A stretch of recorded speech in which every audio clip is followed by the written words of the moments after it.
Hello. Hello, everybody. Welcome back to the show. We're actually running 2 weeks in a row. Look at us. It is a Christmas miracle. As we normally do, or did up until Once upon a Until time. till a fiscal fucking 3 quarter months ago.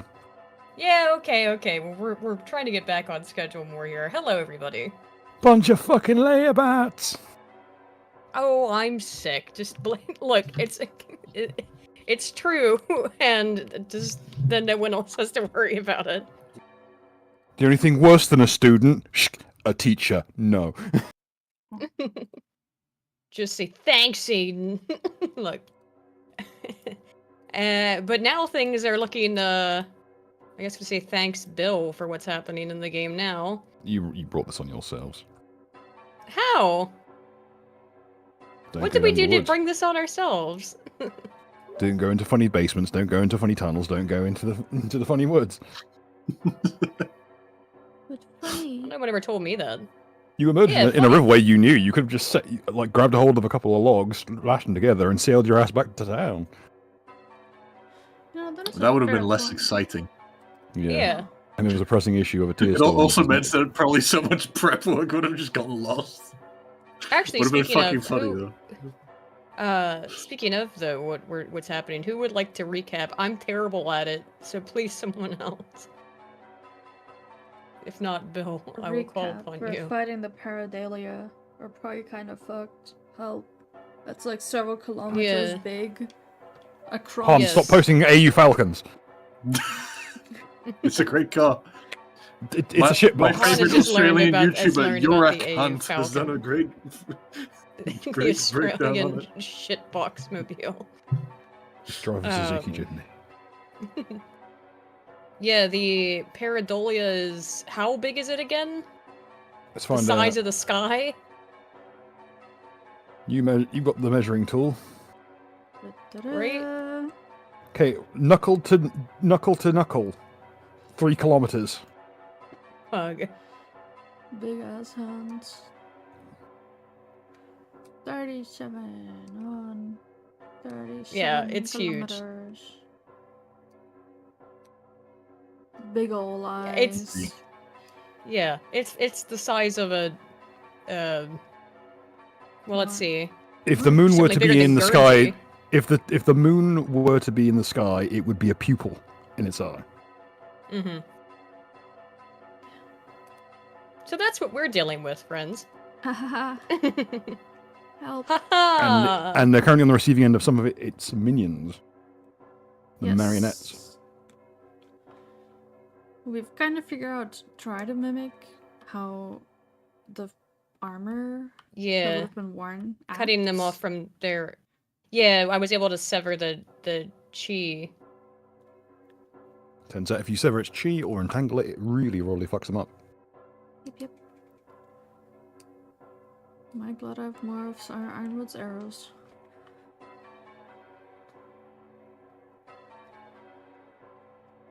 And So- now we have a hole burned through to the other side. You now have planet access back to the material plane. But it's a gap so narrow you couldn't even fit like a digit through it. Mm. But we can still use them. Yeah. Hmm. And I found my note on why the flare gun works even in areas that are planar locked. I'm not explaining it. Question. Real quick before we get into more turn order shenanigans. Does the one beer stein I have that has a portal somewhere else? There's like a door somewhere else. Does this work again now? Yes, Can I knock? Please? you may. Knock knock. You hear some muffled speech. Oh. Knock knock. There's some jostling. Oh. Sound of someone fumbling with some keys. Knock knock. Someone tries a key in the lock.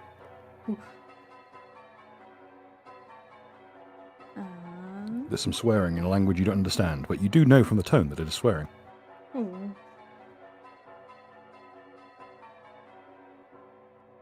Hmm.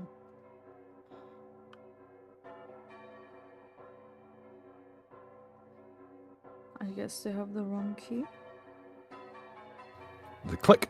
Oh. There's light. I will You wait. see a hand rummaging through the area that you're viewing.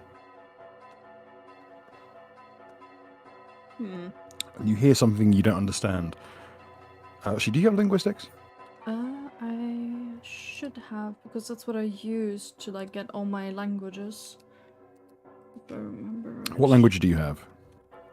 Give me 1 second to rattle them off again.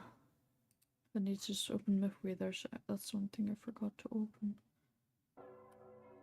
Please, Mythweaver, just show me my sheets.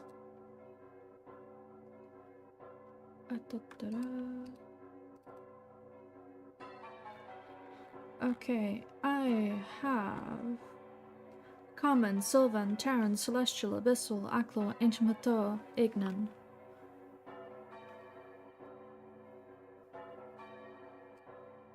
Okay, roll me a And you- linguistics check, please. Oh. Okay.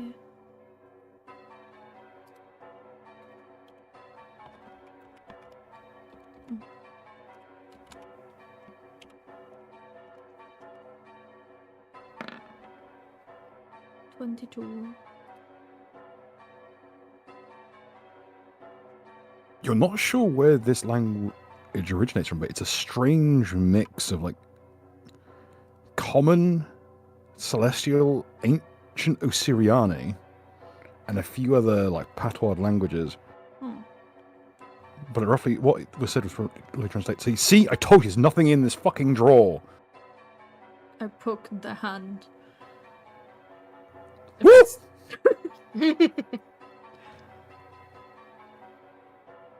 Hello. There are some very loud noises. A hole appears in the bottom of the drawer you're viewing. Huh?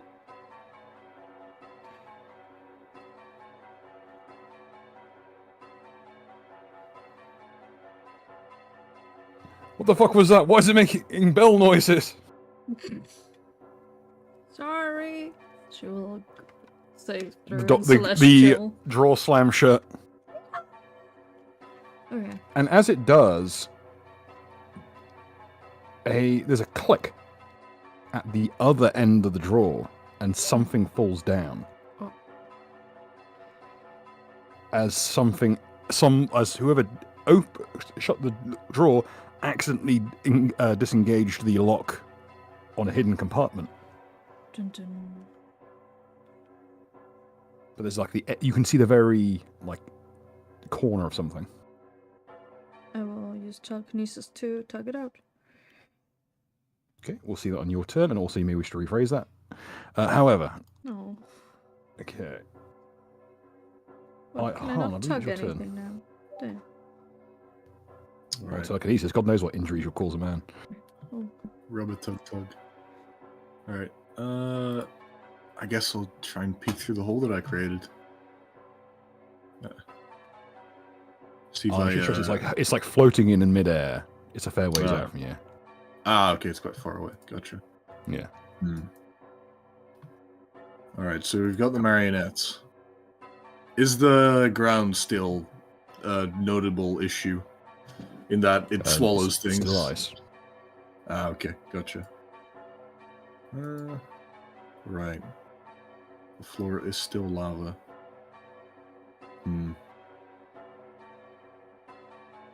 I guess...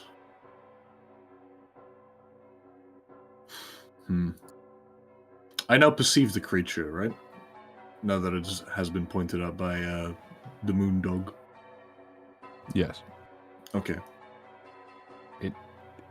Your eyes do not like to concentrate on it, though. Looking at it for trying to focus your eyeballs on it hurts. I see. It's like trying to look at those like kind of floating debris on your eyeball. So trying to look at those. Yeah.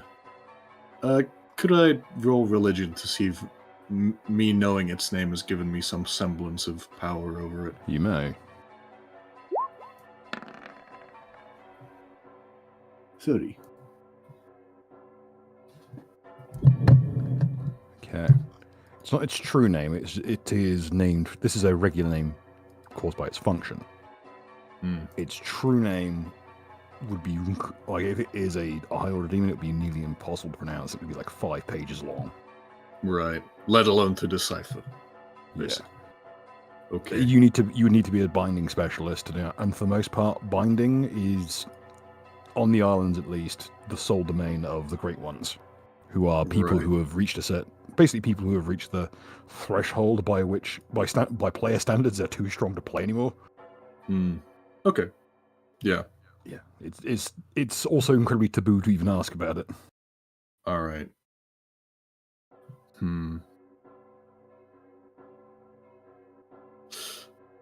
Though I do know that what the jailer had requested of me is a piece of it, and having just its name is something. Indeed. I think that's the most tangible thing I can get of it, even though it's not its true name. Well, you did gain a chunk of one of its tendrils earlier. Oh yeah, that is true. Now the bigger the chunk you can get hold of, the better.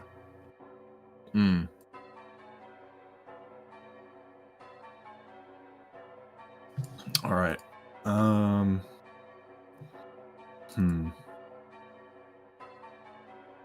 Trying to think if there's any way I can kind of communicate with the jailer,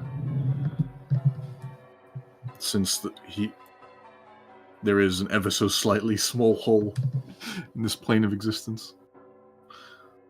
You get the feeling he already knows, because the sheer amount of power that pareidolia kicks out. He's now detectable to all the nasty shit on the material plane. Lovely.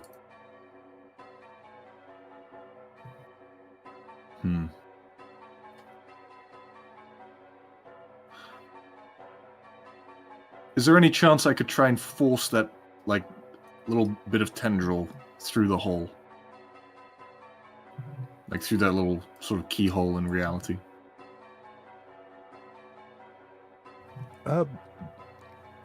With that roll of knowledge religion, you know that just having it to hand is enough. You'll be, like, when jailer has everything prepared, he will just use you as a conduit. Alright.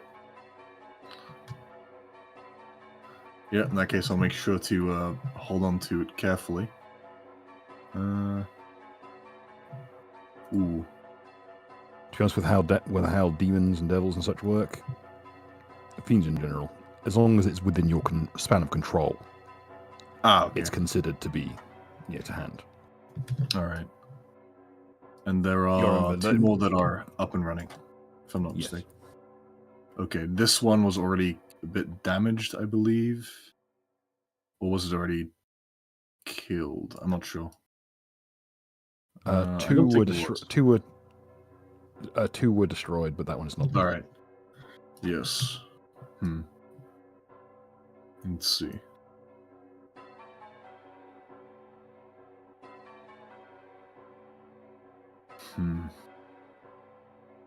I guess the sky begins to babble. Oh, goody. Yeah, I'm gonna make my way back up using my ignore surface ability on the shoes. My goody 2 shoes. And I think I might attempt to leap over here onto this section, which, if I'm not mistaken, is not covered in ice, like the little... Correct. Anything, if it's not dirt, you're fine. Yeah. Okay, so we are indeed operating on the floor as lava rules, basically. Yeah, and any body of water is immensely dangerous. Yeah, I'm using my polearm to add to the jump. So, bada bing.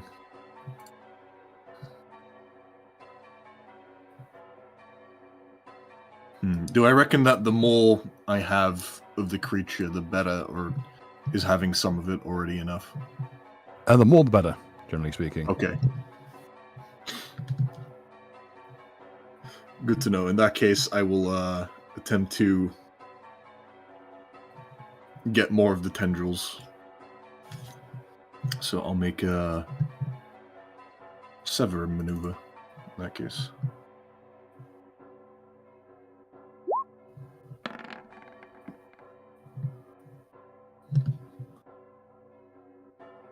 I'm using the cold iron poleaxe for this. Okay.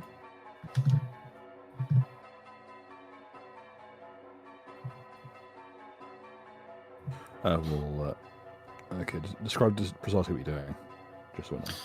Alright, so I'll try and sort of reach as high up as possible, which is a bit easier seeing as, well, I have a height advantage over the creature to get as much of the tendril as possible. I, partially, cut through the tendrils with my poleaxe, and then I, pull it towards me to rend it. Okay. And then try and grab onto it with my, one of my hands. That's further up on the pole arm. You manage to hook into it, and you can feel your hold is now strong. The sheer mass of it, because it does thicken substantially as it goes up, means it's hard. You can't wrench through it in one movement. It's like ripping a tree in half. Right. But you've now got enough purchase. You can control you can control it to a good extent. All right. Think of it as being weapon locked. Ah, okay. Good to know.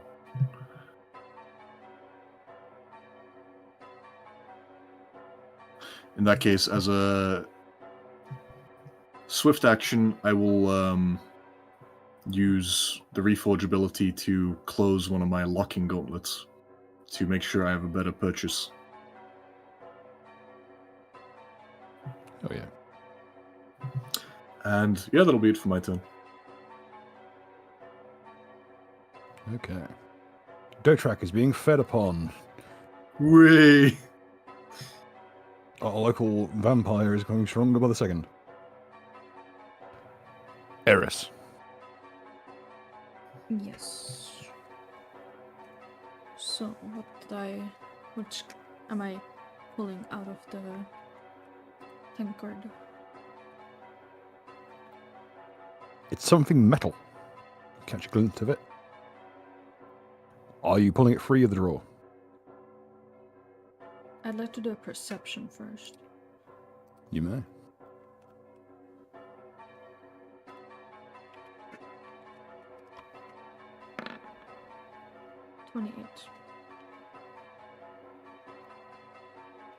Yeah. It is the handle of something. I'll let you roll that well. I can't refuse you seeing what it is. Behold. What is this? Bruh. It's a strange contraption, similar to I'm not sure how it. I'll say like most of the people who are from the island will not actually know what a firearm is. Looks like it For the most shoots part. syringes.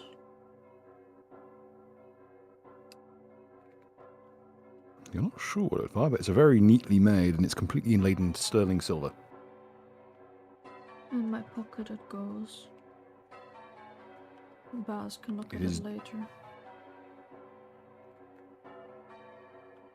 It is frigidly cold. Very, very well detailed. It's inscribed with images of hunting and of stags. Right, can I Who be did we lose? stupid and shoot it at the pareidolia? You try? I will try. What do I roll? Okay. Or as you raise it to the sky and pull the trigger, and in the same way you would a hand crossbow, it kind of just clicks. Confusion. I have to load it or something.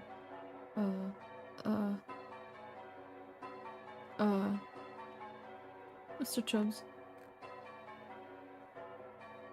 That was well-timed disconnection from Mark there. Mark just dies. And I guess I pulled the He- trigger on someone. Just start pointing at Mr. Chubbs and like repeatedly pulling the trigger. No, One of us is loaded. No.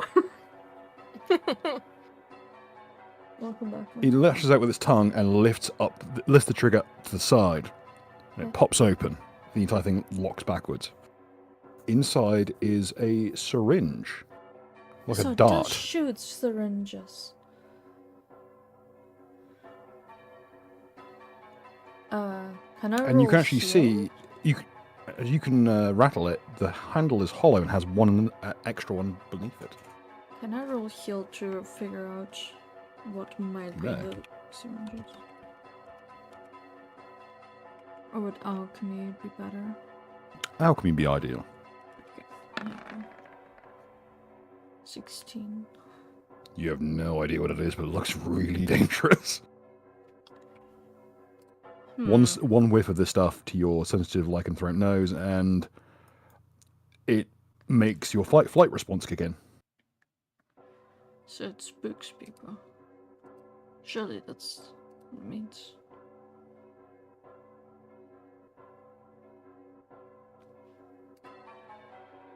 But yeah, there is a spare dart in the handle.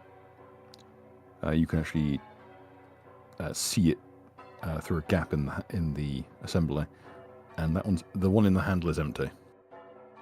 But it does have the needle. It has everything. Okay.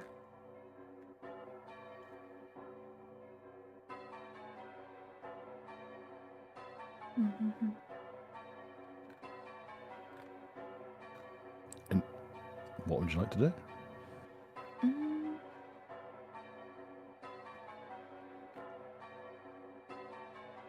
Is this one still alive? Yes. Flailing, I'm assuming. Because of the entanglement. Yes, it is trying and failing to right itself at the moment. Can I grab the vines with telekinesis and tighten it around him? You may. Okay, here I go. What would that be?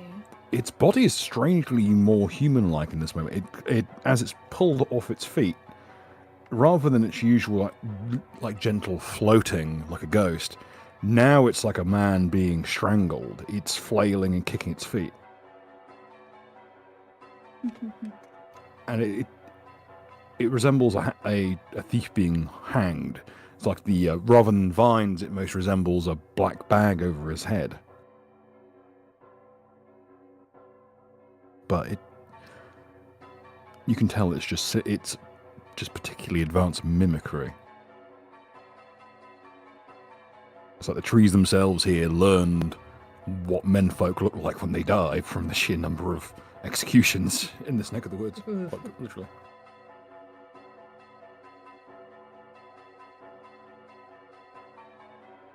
It does beg the question as to what precisely has happened out here over the years.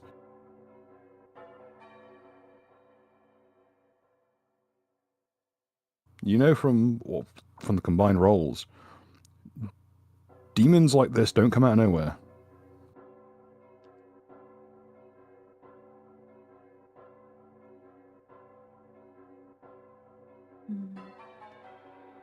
But you do have the creature fairly well entangled.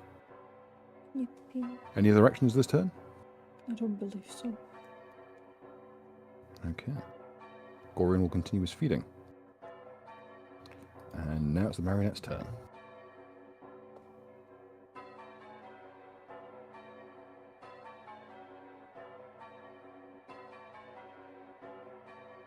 Oh, that's right. It's not the only thing that's happening this turn. Coming from the top rope. You hear crackling.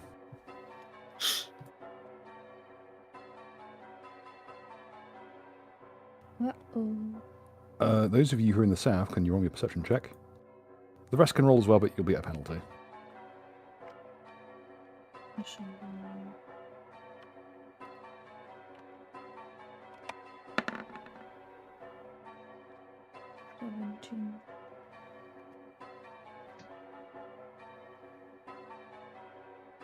What was it to roll? It's a perception check in the south. Ah. Oh, I don't... okay, might as well.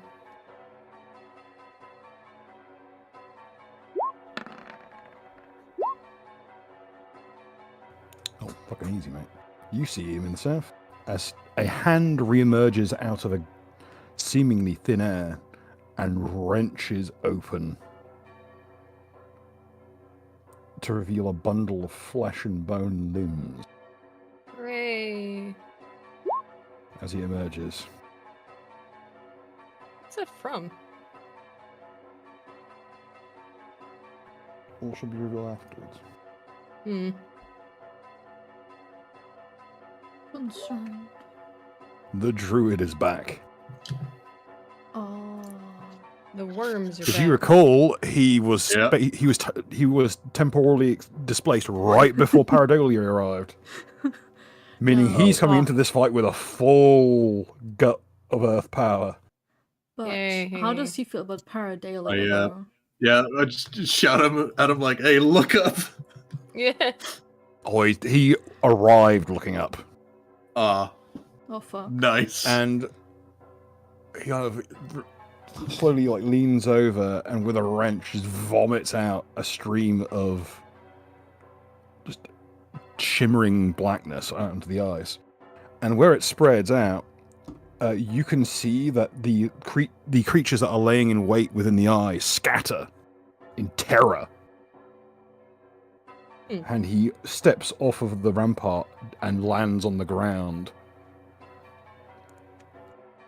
Like, the creature is, like, you can see, like, head to toe, just covered in this thick, like, layered on war paint, like in these spiral patterns all over his body, those glowing reddish eyes like embers, and all it's garbed in is just a layer of filth and parasites clinging to its flesh.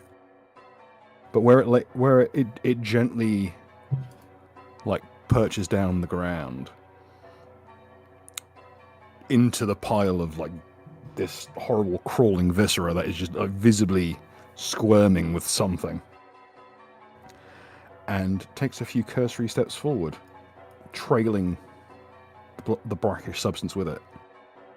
And wherever it steps, these creatures that are hidden in those facets of the eyes just flee to the winds.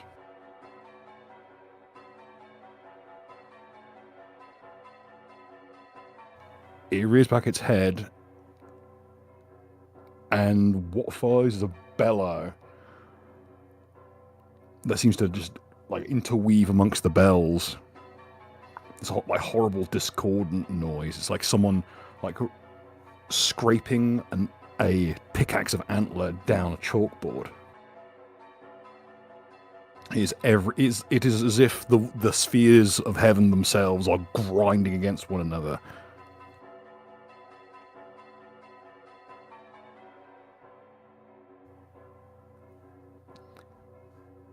And it will quite happily take up from the woodpile upon which Comrade is perched a stave. Has to be about 7 feet long, and with no effort whatsoever snaps it, not cleanly in half. One piece of lumber longer than the other, one in each hand. Just striding forward, and as it goes, you can see like the war paint on its hands, which outlines its bones beneath its skin, crawls up the wood and forms little pockmarks like woodworm, which crackle with a dim light inside. Actually, had to be its turn. Anyone with spellcraft may roll it.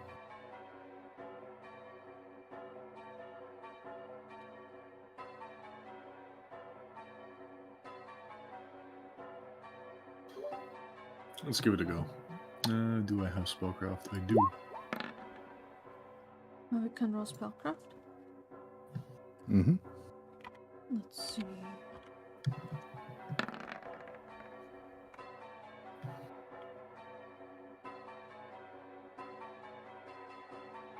The pieces of timber he's wielding are the power from his body's flowing through it, as if it's a part of his own limbs.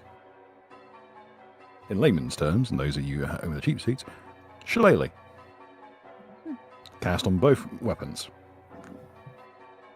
Hell yeah. at an incredibly elevated level. Hmm. and you get the feeling like laced with some kind of horrific corroded version of Druidic magic.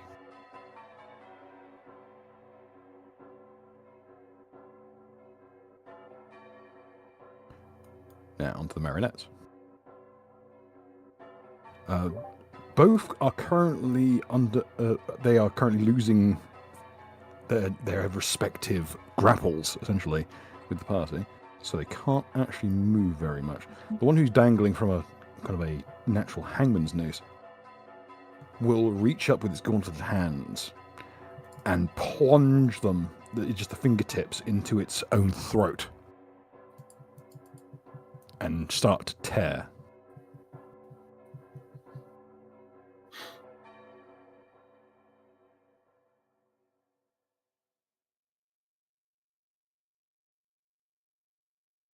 Let's find a suitable icon.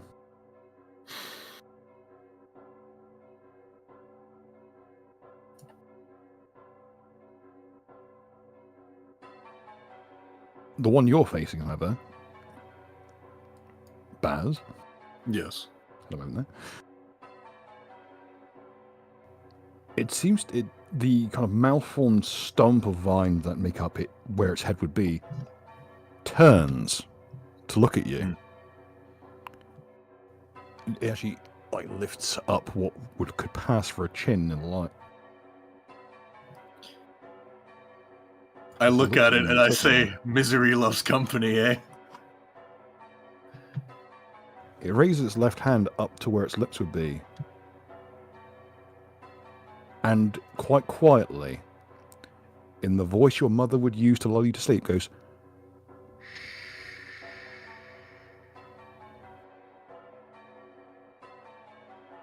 that's a voice you haven't heard since you were a very small child.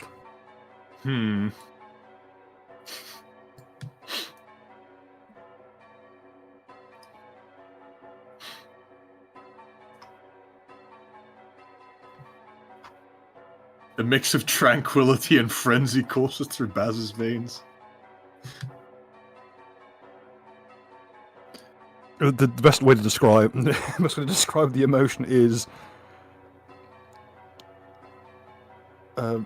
being in a war zone and hearing a child's voice. It's like, oh. Oh. It makes the pit of your stomach just drop out. Considering how badly injured you are, it might be literal.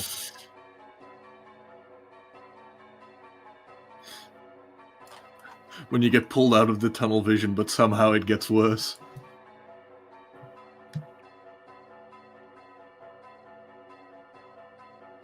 Okay.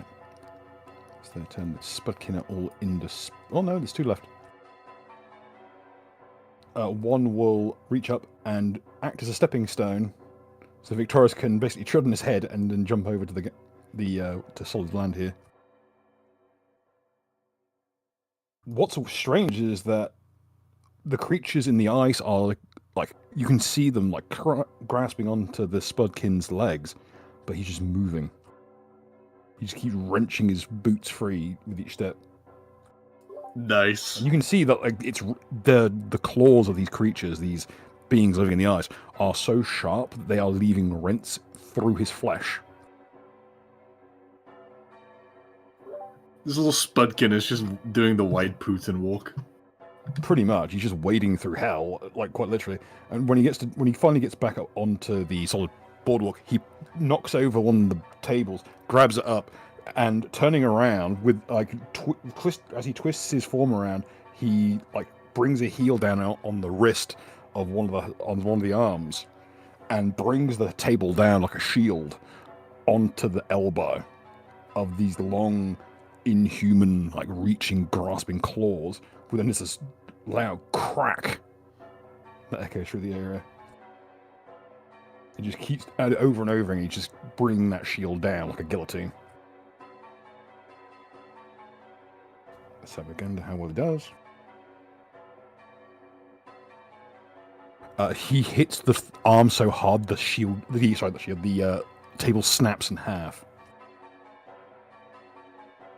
And he then brings the sharpened, splintered edge down.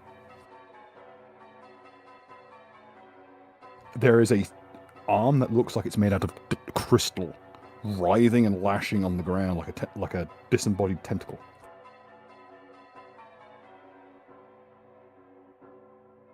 And for the first time you've ever seen it, a spudkin is like wheezing and huffing, like it's exerted itself. Though, as far as you're aware, they don't have lungs. Not in the traditional sense. They breathe through spirocheles in their flesh.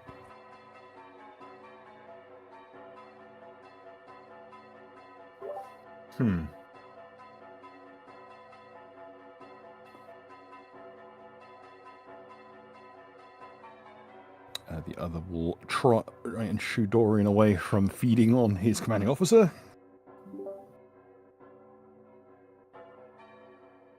By slapping Gorian in the face. It actually maybe gives him a pause for thought. Your favourite capitalist just doesn't know what to say. Because he wasn't expecting to be spotted. And as for the rest of the NPC squad, Victor's got a separate thing. Yeah, Victor's runs on Dotrak's turn. I think the rest of them do anyway. So that's their turn. Neri, field is yours. It begins to rain dead fireflies. Yay, that sounds lovely. Just these little glowing lights just slowly drifting down to Earth. Hmm. They'd still be glowing if they're dead. In this case, yes. Is it from the flare? Or it's that bioluminescent stuff. It just keeps going, I guess. This one's still up. What? Both of them are still up, but they are restrained by party members. Okay, right. So you basically got okay. your pick of which one to smash their head in. Well, this one's. Oh, they're equidistant. Which of the two of these do you think? Let's see. Wait, who's got this one? Penny? Yep. Yeah. Okay. Got it from Whatever, I'll just go smack this one. It feels closer. Yep. Gonna sever the chakras on the head. Does that work last time? So, yep.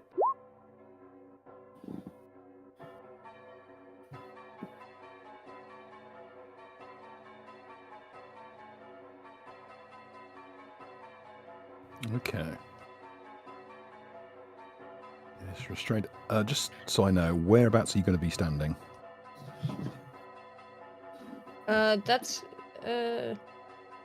just gonna like run up. They're running, run up, and then just just Okay. punch right at its head. Or Just or keep in lack mind, thereof. your feet would be touching soil. I'll do a running jump then. Okay, I'll even rule that you can use the pole arm that's floating as like a trapeze. Cool. Perform or acrobatics. Whichever's highest. Yeah.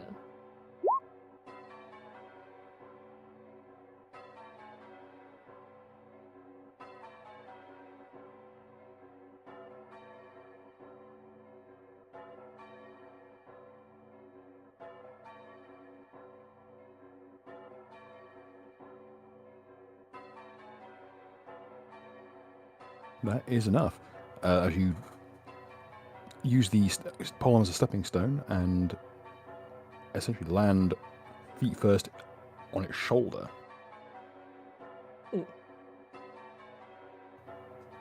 Well, sorry, it would be feet first directly into like its chin. Yeah.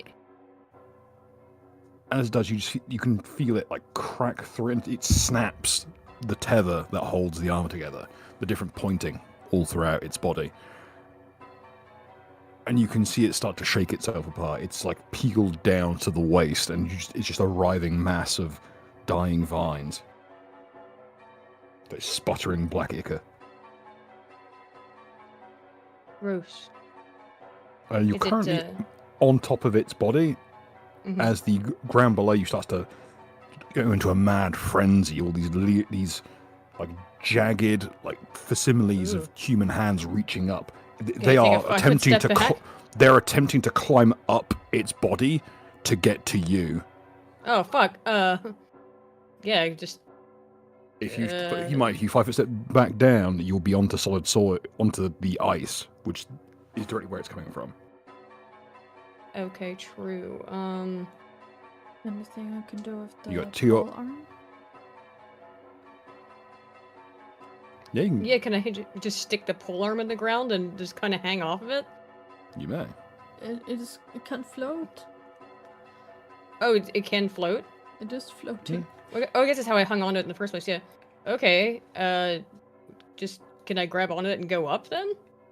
Or kick Well, away from this? You can hang on to it for now, and it'll Mhm. stay in place until such time Okay. it's moved. Alright, I'll just try to climb up on it then, essentially. Oh, they're still trying to use that mannequin as a platform to get to you as well. Okay. Its entire like body up to the vine is just engulfed in this writhing mass of angular like alabaster white limbs. Yeah, I'll just climb up onto the polearm though, then, and... You watch as your quarry gets completely wrenched apart. Like they are ripping strips of flesh out of the vines and armor to stack up to get more purchase to get closer to you. Ugh. It is like a tidal wave of marble that is trying to actively build a ladder towards you. The sound is best described as a river of bricks flowing. What It's a is landslide in slow-mo. this? Is this sentient? Could you roll me a religion check to try and figure it out? I don't have religion. I got geography, history, local, and ability. But History on ability. no history. Alright, which one's higher? That one. Now, it is widely said that the difference between a god and a devil is that the devil has lost their name or their head. Like something has done them a great wound to their person, by either physically or metaphysically. What's true of both devils, demons, and gods is that those that they own live within their realm for eternity. These are the spirits of the creatures that Pareidolia has devoured. And they have been sealed here for so long that the idea of actual regular life is anathema to them. They are so driven mad with envy that they are clamoring to drag you down to their level and devour you. Aura of calm. Is a swift. That would require that if you can get them a little further out of the ice, it'll probably do the trick. It's 10-foot radius. But it's blocked by anything as dense as stone, which the ice is. So Okay. if you get them out of the ice a little more, you reckon Okay. it'll work, and you can start to like quell the spirits in the area.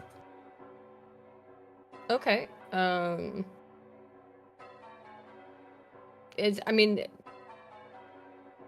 way to control like how high the polearm is? I believe that goes down to your colleague in the Yep. furs. Yes. I presume. Wait, are you able to see any of this happening? Or you can run up the other end of the stave and just stay there. At the For very least, sure. it'll have to crawl up the stave to get to you. Yeah, sure. Just give it more space, I guess, for the time being. To try and get some more of it out of the earth so I can I'll put calm you it down where down. you be. Okay. Okay. And that's it for me. Comrade. The field is yours.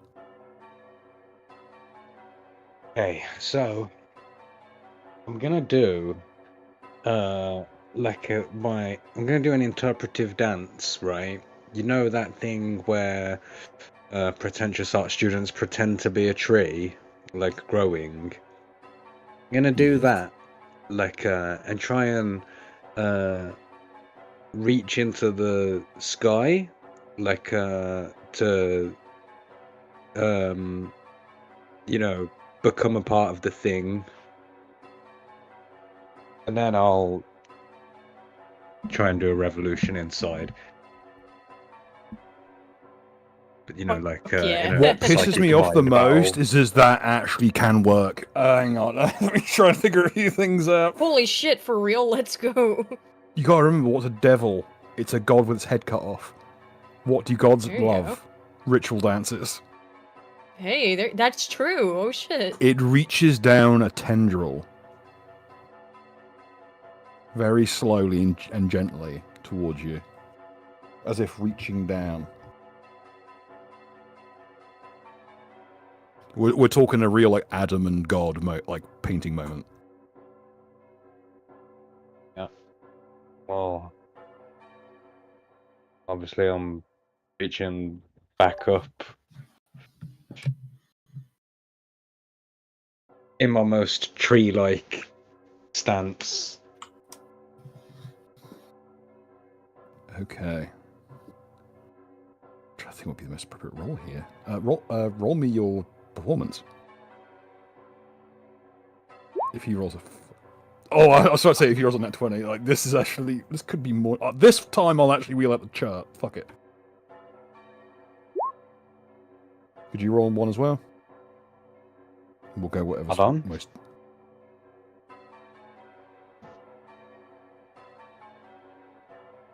Oh, did my sound cut out again?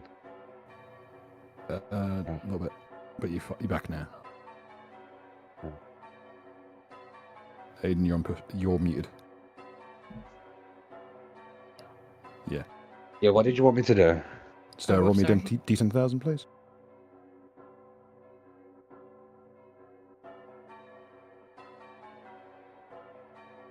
Oh, shit.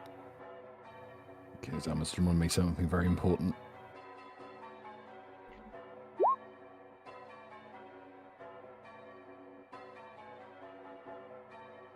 I hope it says you instantly mind fuse with the nearest god, which would be That would incredible actually good fortune. not be the weirdest thing. But you know, it's going to be, your big toes all transform into hooks or something. I fucking hate goddamn AI assist. I wish I could turn this shit off. I'm trying to find the number 1801. Who the fuck's... Like, okay, real talk. As I'm searching this up, this pisses me off. Who the fuck thought it'd be a good idea to switch off Control F support for fucking Adobe? The answer is Adobe. It's just someone who... at every company, I swear to God, every tech company, there is a person whose designated job it is to just fuck shit up. Just to make the end user's life Again, if we just strafed Hyderabad with fucking munitions for a couple of weeks, we wouldn't have this fucking problem anymore. I don't care if it's not how it's pronounced. No one gives a shit. It's Hyderabad. Yeah, whatever. It won't matter soon. In an ideal world. It's about to get Hyderabad. Tomorrow, Caster will find a piece of anachronistic technology. What? Okay, so yeah, nothing happened. And someone else can see through your eyes. Ooh. I'm still going to get raped by this tentacle monster, though.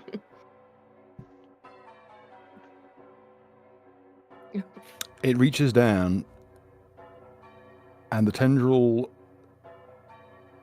It doesn't just, like, go touching on your fingertip, like, between God and Adam. It lances down underneath the fingernail. Oh. And spreads all the way up your... And it goes from fingertip to shoulder in a blink of an eye. And you can see these your veins all turn jet black. Oof. In this in the fractal badass. pattern. I don't know, it's generally not a good sign.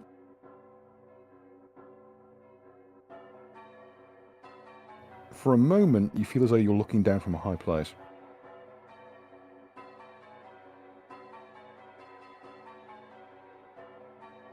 You get the feeling that if you hold very still, it might be okay. Because it doesn't seem to be actively devouring you. Okay. Oh god, I'm gonna damn start. it. Hang on. I rolled its counter-perform, and also botched. Ooh, What ooh. does this mean? The numbers, Mason. Target's weapon turns ethereal in the presence of other weapons. Who the fuck writes these? And that is Just why we don't gonna use look at my hammer. Oh no, It's a it rolled weapon. this. It's the target in that sentence, right? Oh, it is, yeah. Its tendrils, its weapon. So I'm You looking can at my see hammer like to these demonstrate. ghostly, where the veins have spread out in this fractal pattern, it starts to spread away from your arm into the open air.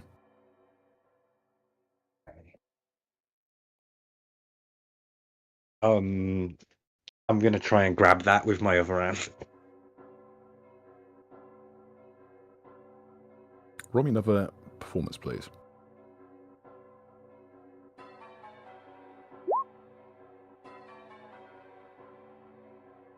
You grab hold of the spreading tendrils, and with a wrench, it seems to like pull the entire arrangement seems to pull free of your arm, and you're left holding like this vast spreading network of tendrils.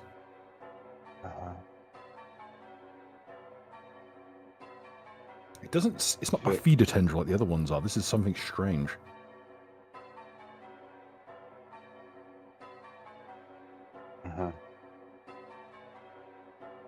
So it's just it's solid and tangible and organic, right? It is simultaneously ethereal and solid. But organic, that's my main question. Yes. Alright. I'd like to bite it. With my vampire teeth. In that case, roll me your...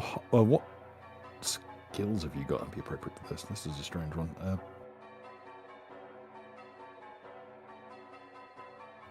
Yes, roll me another performance. Just...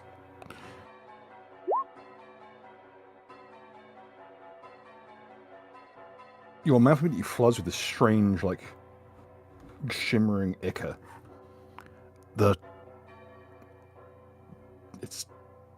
It doesn't taste in the traditional fashion. It's a strange sensation spreading throughout your body. Okay. You're not precisely sure what's going on. But the tendril that is reaching down to you is... It's shimmering in a very strange manner. And something is spreading from yourself upwards. Yeah, the psychic battle's about to begin. I think you're right there. I'm going to start picturing... Oh, yeah, what I can think, right? That's... Yeah, I'm going to start... I'm going to start it. imagining gay porn. For big. You heard me. That's what I said. It starts to like try and drag itself away from you, but it seems to not have the strength to.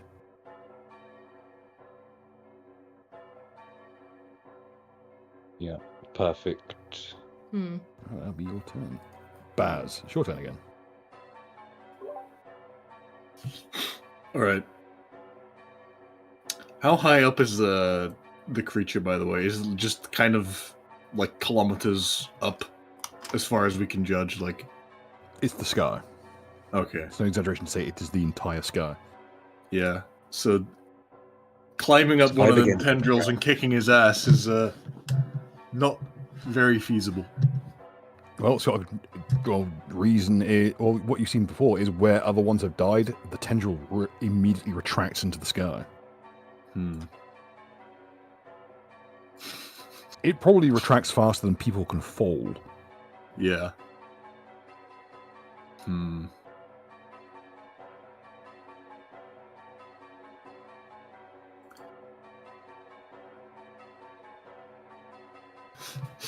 Baz ponders for a moment.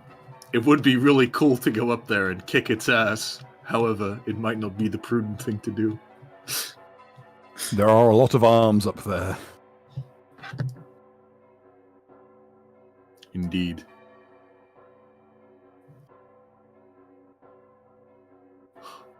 Alright, I have an idea. I'll just have to try and figure out how I can execute this.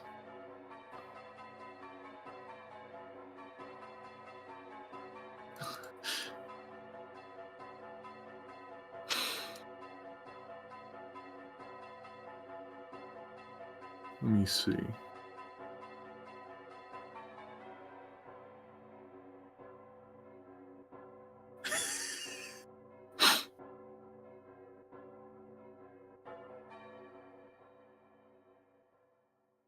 He's measuring again. Yes. Okay, so the tendril is still attached to the creature, right? Yes.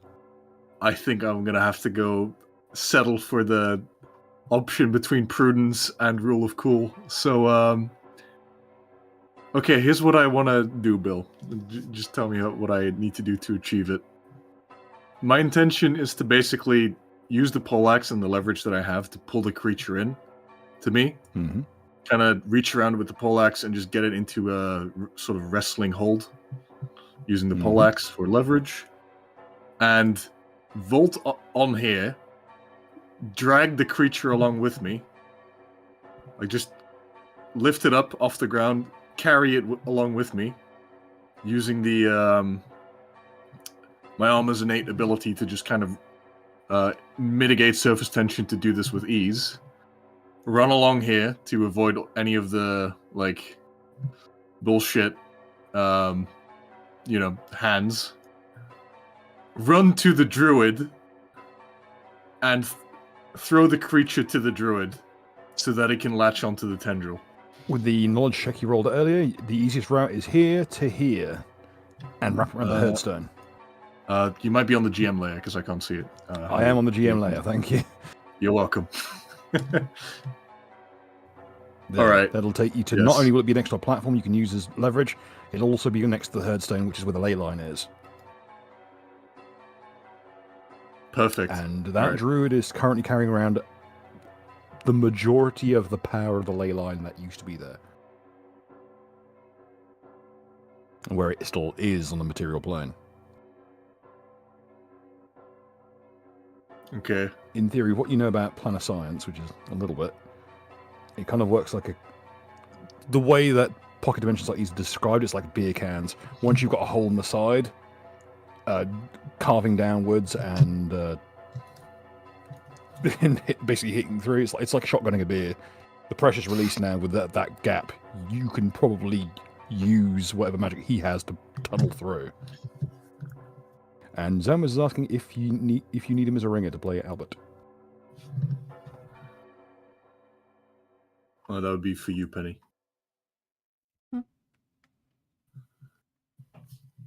Zomas is now available as handler. For Albert. I believe that's a yes. Yes. Yep. Jump in when you can, Zo. Alright, so what do I need to roll to, like, kind of lift up the creature so I can carry him off? You've got a major advantage. Essentially, I'm treating this like you are unhorsing someone. Alright. And since you're using a polearm, you get bonuses to it. Roll me power check. Okay. And because you're moving at diagonal as your armor kicks in, you do not take a movement penalty. Perfect.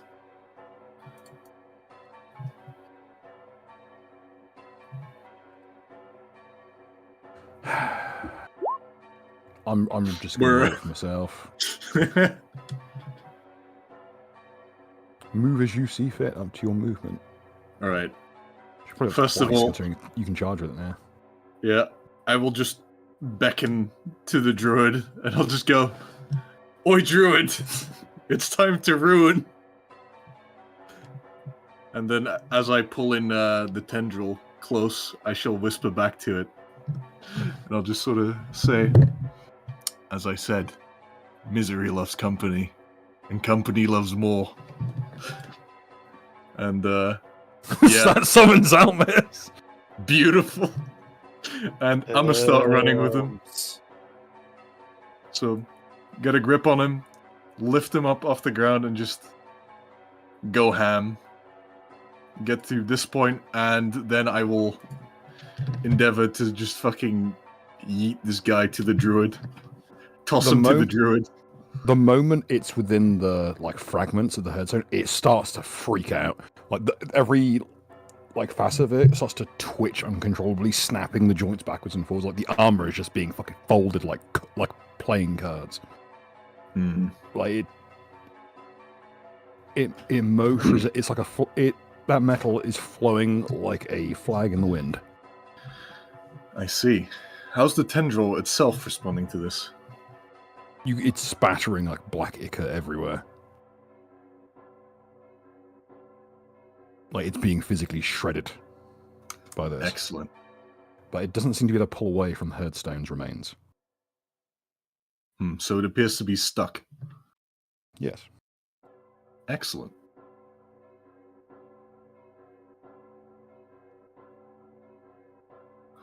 How does the druid seem to react to this?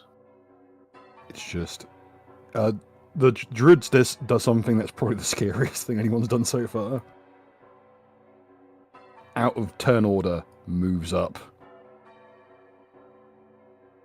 You know, I respect it.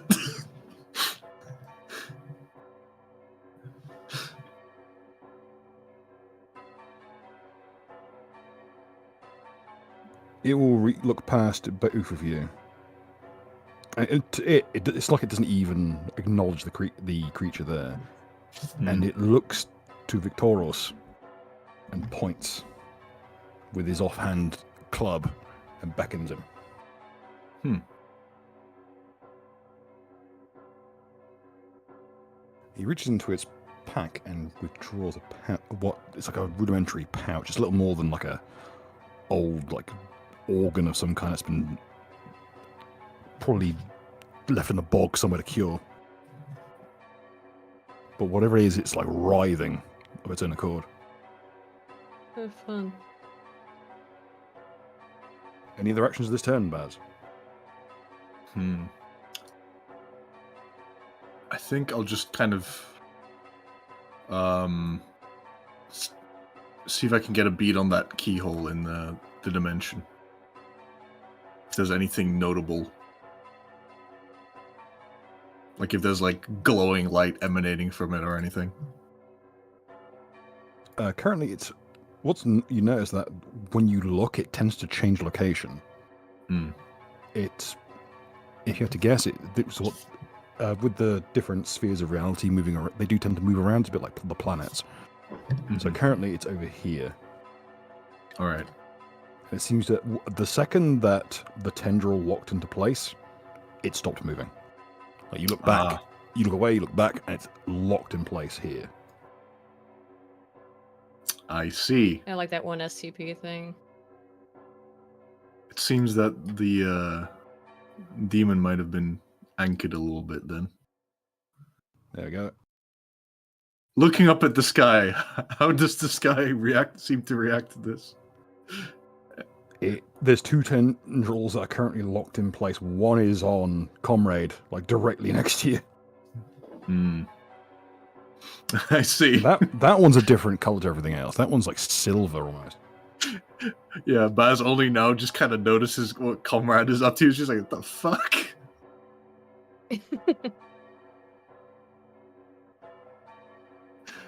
Alright, I think that'll be it for Baz's turn. Okie dokie. Dotrak's turn. Dotrak is gonna be unconscious. But Victoros will, let's see.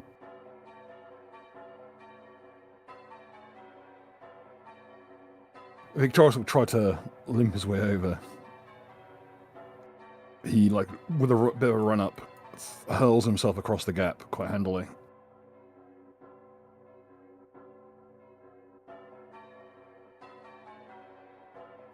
When he's this close, you can see how bad he is. He's missing just chunks of flesh. out of some of his arms. Like, his calf muscle below the knee on his left leg has a hole big enough that a child could pass their arm through the gap.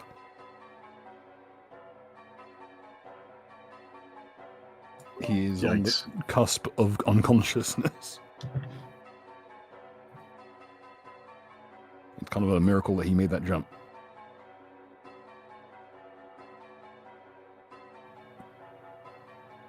But, okay. Should be on Marionette's turn. That will be his turn. I'm forgetting anyone else. No. He's having to lean against the foundation stones of the herdstone to even keep himself upright.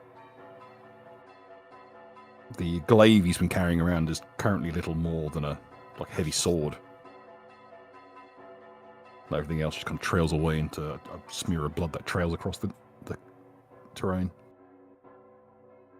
What's odd is that much like the Druid, where his blood goes, the creatures in the ice don't go near it. But when the Druid does it, they flee in terror. When he does it, they seem to just carefully move around it. And you notice that next to the herdstone, roll me a wisdom check. All right.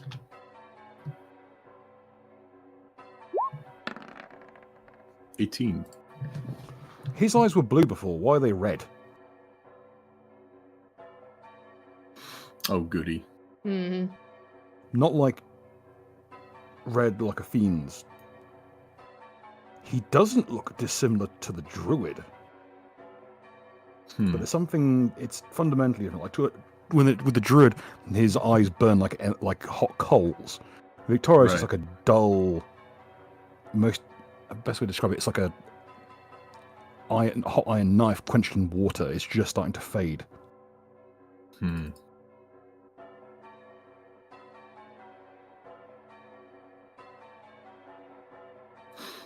What horrible place have you brought me to? The truck with this thing. Upon finally getting his bearings, he looks up to see the Druid and his face goes completely white. Well, what he was saying, his voice dies in his throat. If you want to roll history, anyone who wishes to roll it, eh?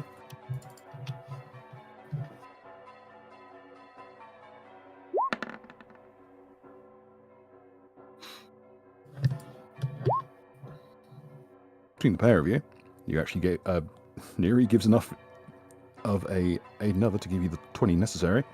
Nice. Druids used to frequently lead tribes in Victorious' era. And something that there have been a couple of occasions where people have there have been some written accounts of that era, namely the tribal structures, and one of them is that even if a collection of chieftains, like a meeting, like a proper thing, was held, if a Druid were to attend, it would cow the entirety of the congregation into silence. It was a major cultural taboo on the island to even speak in the presence of a Druid. This is what gives us the origin of the term Druidic awe. But he's just what's left of his cohesion crumbles. He falls to one knee. The blade completely falls apart into blood, and just spatters into the ground, sizzles and coagulates.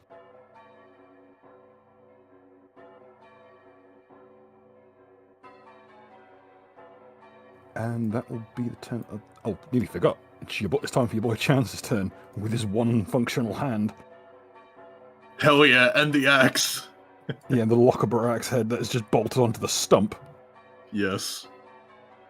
He clambers out of the window, crawls on top of the building, and in an act of a mix of psychosis and genius, runs at Dorian's entourage, who lash out reflexively. And as they do, he kind of leaps. And best we describe it as basically uses their momentum to fling himself. It should be noted that Gorian's entourage are perhaps a little blood simple. They just kind of tend to bludgeon everything to death that they can touch. So he rides that momentum over to the next rooftop over.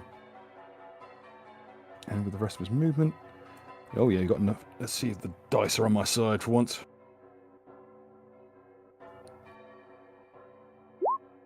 They're not. Brr. That is like the fourth one I've rolled today. And like third in a row. Yeah, it's quite impressive. It seems Roll20 is on a bit These of are physical dice. How? Target's presence causes birds to sing an ominous song. Oh, that's cool at least. I just heard Aiden reflexively make a bird noise. So what are those birds Also, up you to don't. then? Your What? audio No, isn't going through. no one Aiden. else heard it. Oh, there you are. There you are. It's just a delay. I heard it. Probably picked up on mine. Lies and slander. There was no bird noise. He instead goes through the ceiling and falls into a hammock. Thankfully, he's now locked in a fight with the ground as it tries to grab him and pull him under. Hopefully, not rolling one this time. Very nearly doing so. I need to do a fucking test on this dice because it seems to be very poorly weighted. Not in the fun way. Eris. The field is yours. Yes. Zombies. Barf.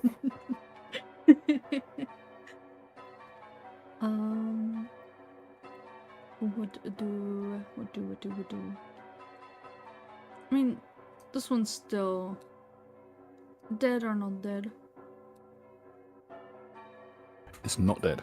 Not dead. It's still struggling. There isn't any more in our immediate area. Unless there's some over here that I can't see due to a shadow. I thought that one got partially crushed because I critted on it. Oh yeah, it's currently in the... It's not just being grappled by the arrow, it's also being grappled by the big, like, floating maul. It's being, like, it's being like, ground into mulch.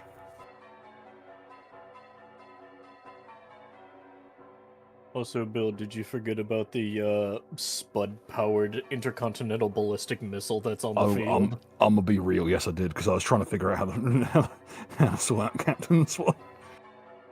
That thing, yeah. I've at least let him do something cool in the turn before he uses that fucking thing.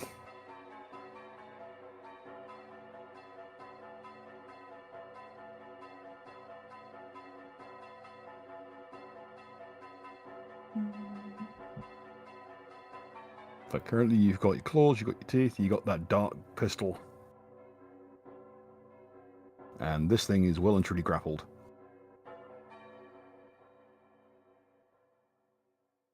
Oh wait, no. I killed the other one. Ah. I killed one that was like over there. That Oh, one. this is one's not arrested with grappled- telekinesis. Yeah, it's not grappled by me, but it's grappled by the ground. Hmm.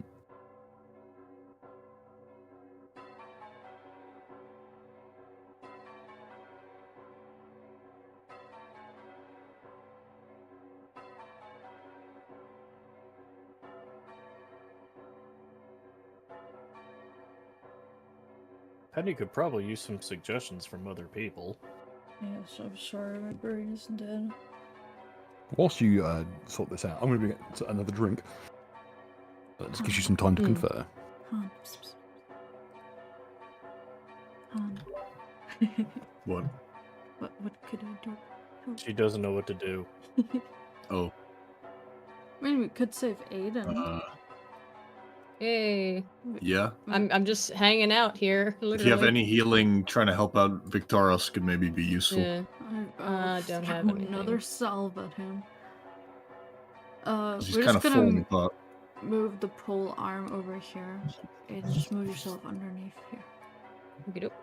So you're on. I mean, I could also, or Albert could also pull her out, but I also Overdue. have a, Oh.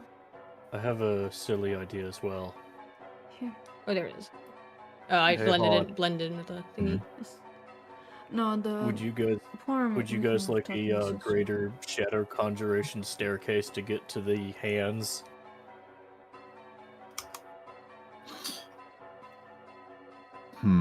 So basically, teleport me all the way up. No, like just use shadow conjuration to make a staircase so you could actually reach it, Ah. or maybe The- let the Spudmen reach it. So my initial plan, but it's changed a little bit, was to have the Druid go up. I feel like the Druid's gonna do something to fuck up the demon. I mean, you could. Or The I issue could is. also... Go ahead.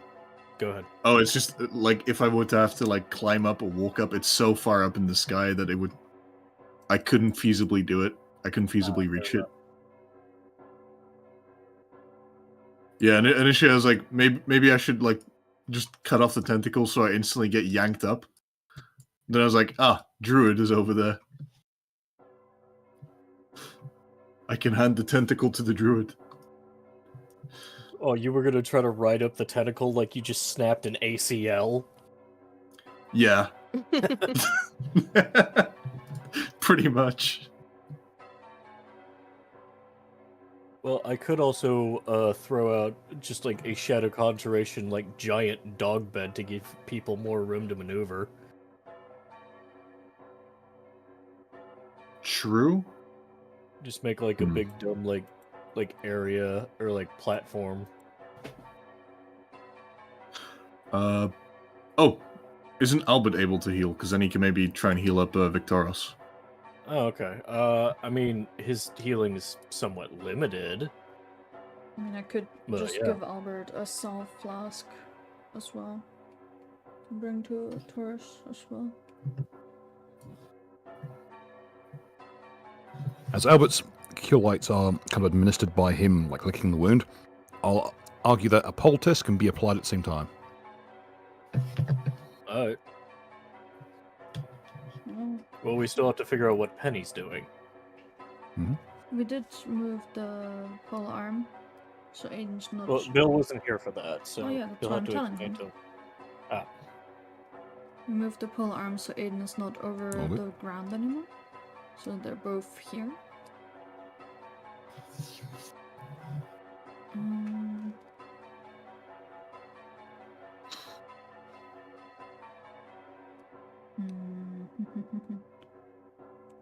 By the way, is that flock of birds still there, or is it They're just dead. part of the? They were on like a branch that had grown out of the wall, like it'd been like grown around it rather. Unfortunately, now they are dead and they are crushed onto the branches. Okay. Someone has literally twisted their bodies around each branch like a breaking wheel. Damn. Rip. Something They particularly got treated nasty like about. a piece of dough at a bonfire. Well, essentially, the creature in the sky has like twisted them into sort of a pseudo taxidermy. You're starting to kind of get a read on the psychology behind the creature, if it can even be said to have any. Namely, of something that is obsessed with the appearance of things, of the idea of a kind of a facsimile of life, when in reality it's nothing but like kind of hollow puppets. It's obsessed with aesthetics. Almost seems like the creature is juvenile in a fashion. It's like it's playing with a dollhouse of its own making. Explains the marionettes.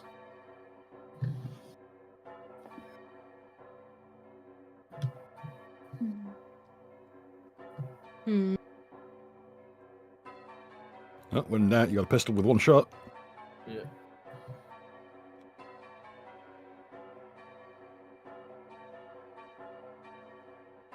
Boy, I've not changed what that dart gun does, for the record, before anyone whinges at me. That pistol's actually been in that because that I'll say this much for free. That tankard links to a drawer in a different location. Uh-huh. And I have not changed anything in the drawer except I've got a little like mental chart for what is placed in the drawer any one time. If you had looked at it at certain times, you might have found like a pack of smokes or like leftovers or like someone left a plate in there. No fun. Changes by the time of day.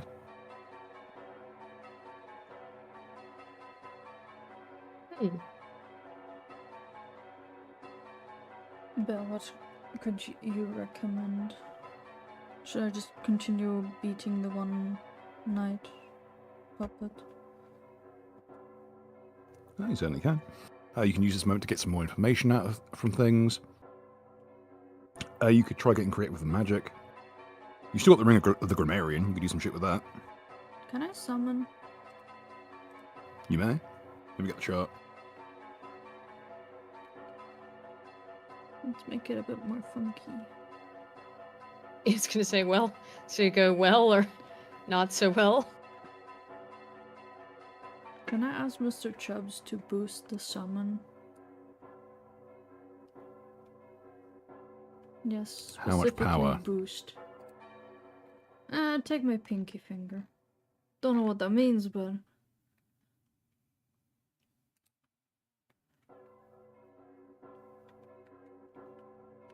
Okay, roll me a D... Is it a D20 for that? There's a D10. 3. Oh no! Oh yeah! Fear of a blackened planet. No more This is the collective... You have summoned the collective terror at the end of the world. I stopped sounds paying like what's attention for happening. 10 seconds, and this is what happens. Well, Bruh. you didn't help Basically- me with what I should do, so I'm summoning. I just said that Okay, you'll combine fix some of mankind's apocalyptic fears will stream through the portal between worlds, affecting all living creatures within 240 feet. They must make everyone must make a saving throw against paralyzation, which would be will, or fall catatonic for 2d100 weeks. Bruh. What? I'm just saying, it could Get be something- one way to stop this encounter. For all sides, maybe. Hang on, let me get my fancy dice for this thing. Because it's close, it's got tendrils in that area, it has to roll. Well, I hope you guys' wills are good. Do I have to roll? Probably. Wait, do I have to roll domination still, or like the controlling part? And Captain says I wish with $20, by the way. Captain, who last time he made a wish, drove the monster above you insane with Kanye West tweets, which I had to figure into this somehow. Still not sure how the fuck I'm meant to implement that, but I'm giving it a go. Bruh. Unfortunately, oh my goodness. I do not feel fear. I know no Baz fear. lives in the dark. Victoria sits down around like a sack of shit. I rolled a 16, so I don't know how well I did. I'm just gonna roll, the DC is 15. Oh!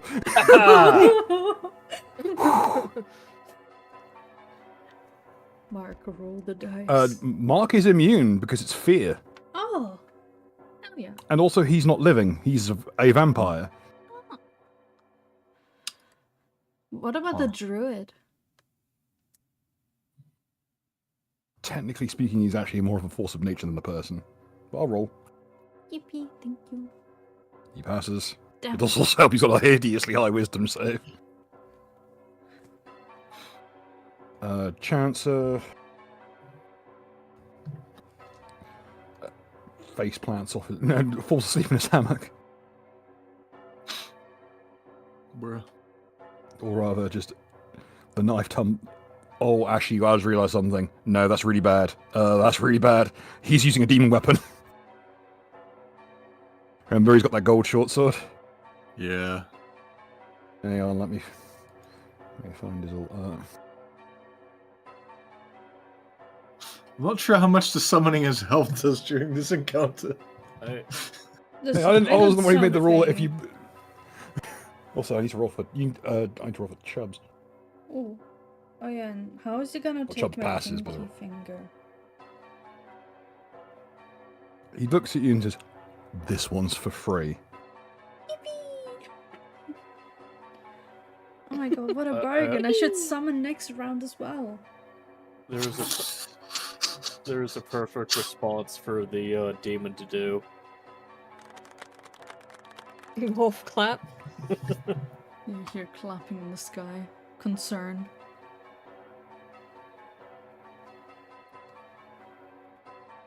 Okay. Baz, Yes. you smell that odor again, that Mayflower smell. Mayflower smell. Where do I recognize that from? The gates. The prison. Ah. It's drawing near. The jail is nearby. And it's not the only thing. You look down at your flare gun. A gold light is blinking. Nice. There's a little, latch that unhooks. It's a paper readout. Fuck, I can't read. Faustus, what does it say?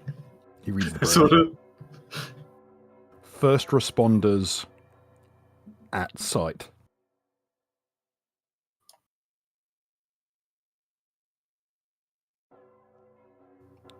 So I'll do this properly. First responders at site. What? I don't know this word.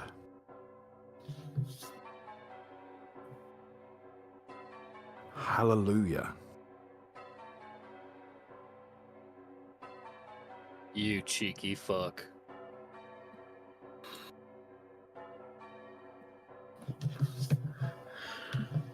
At that point, it kicks out a different readout. A long script rolls. I can't. Hang on. Someone clarified something. It's way worse. The smell of smell of mayflower gives way to the smell of sulfur and mercury. Ooh. Oh, here we go. Baz thinks to himself. There's always a fucking stipulation, isn't there? In that case, there's something unfolds from the flare gun, and you just see a little. It's what's inside is difficult to explain. It's like a little squirming slime creature inside a little petri dish. Hmm? It looks up at you. It's one malformed little blobby eye. It's almost endearing in its simplicity as a creature. It's like an amoeba, but with a bit more personality. That's what emerges from the scroll. It spreads out across the scroll and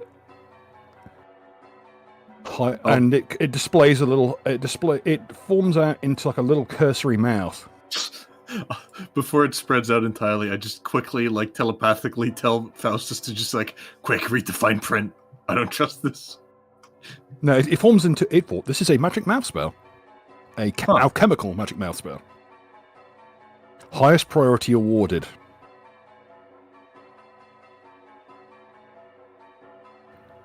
The dragons are in their heaven, and all is right with the world. I see. That's the motto of the Southern Church. Hell yeah! All right. Could I The roll? little readout prints out about 2 feet long, with a perforation in the middle.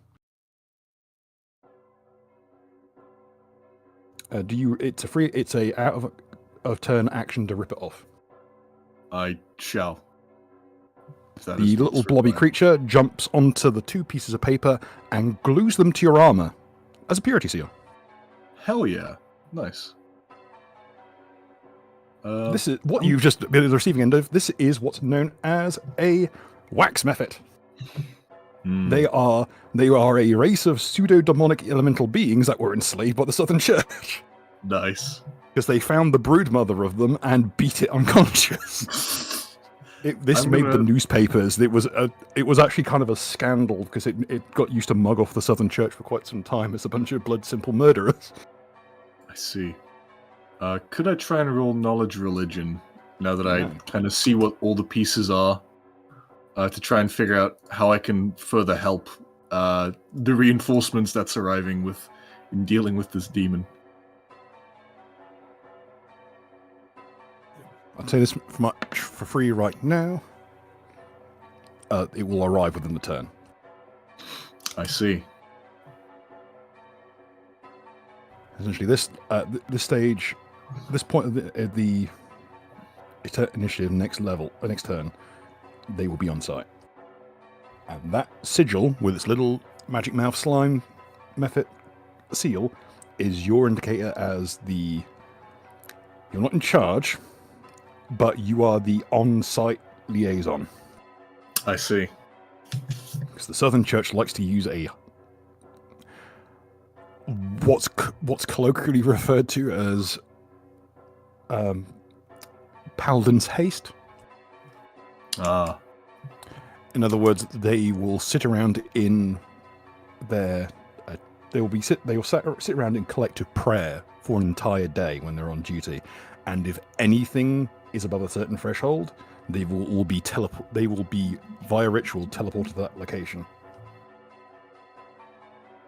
That was a selling point when they were recruiting in the north last time. so we're getting our reinforcements straight out of Trench Crusade, basically. Pretty much, yes. It's going to be at the very least, the first batch will be in soon. You may be within your best interest to hide the demon weapon. Yeah. Sorry, Should do that on my turn. Interruption. Eris, any other actions this turn? Sorry about that interruption. Just like the No worries. Okay. Yeah. The collective terror at the end of the world is now spread throughout the area. Yippee. The Spudkin do not feel fear traditionally. Well, they don't feel despair at the end of the world because of their religion, which I will explain at a later date. And Gorin at all are all of an undead persuasion, so they don't give a shit. It's a bit late in the game. I think we can rumble that little thing, considering the original artwork for his entourage are all vampires. I guess maybe only thing is maybe make more cells if I can with a craft Yeah, alchemy. certainly. I'll just rule that you have more than enough time and means to make plenty. You can dish it out as you see fit. I'd like to maybe add a thing though. No, yeah? Let me check where I have that on my items. And that was to maybe specifically use the vines I got from the cave that like constrict when exposed to heat, I believe, or it was either heat or another thing. Ah, yes, Bloodvine. Yes, if I could use that in a way to like create a blood clotting salve. So if it gets used. Oh, looking like a liquid suture almost. Yeah. Yeah, certainly. Just It's like if you squeeze the sap out onto a wound, it will, with a little heat, it will basically clamp shut. Yes. Now to make that into salves so they heal immediately too. Oh yeah. I will craft anyway. Let's A source little bit of the salve, a little bit. Okay, 29. Yeah, happily. Any of the salves that you use will actually have a greatly increased potency because it will literally clamp wounds shut and stop hemorrhages. It will instantly stop any bleed effect. Okay, I will make a note Even of this. one's normally resistant to magical healing. Bleed. Would it have more healing to it as well, other than the plus 10? Yes, I will factor in at my end. Okay. Very cool. That's it. Okay. Gorian will have. Gorian will do some organising amongst his own type. Albert was going to. Oh yeah.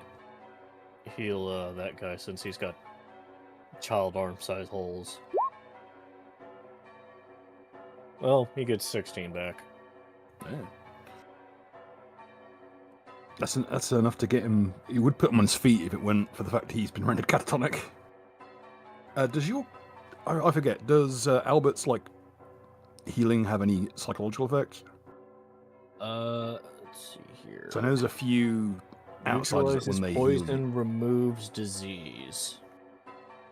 Catatonia is qualified as a disease, so that'll help break through it.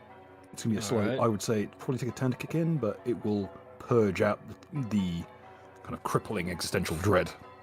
And who is it that's I currently think does my socialist medicine help with diseases? I'm quite confident. that's correct. Yeah, it makes. I think it makes most of them like immune to it. Oh yeah. So actually, yeah, while you're within the vicinity of his aura, which I think is 10 or 20 feet, you're immune to catatonia.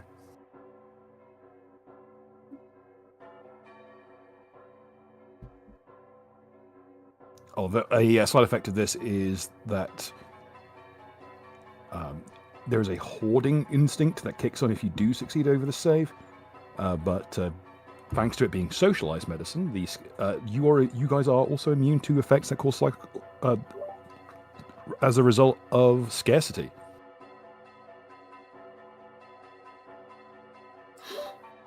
Huh. It was what does that weirdly actually fitting. do to Chancer of all people?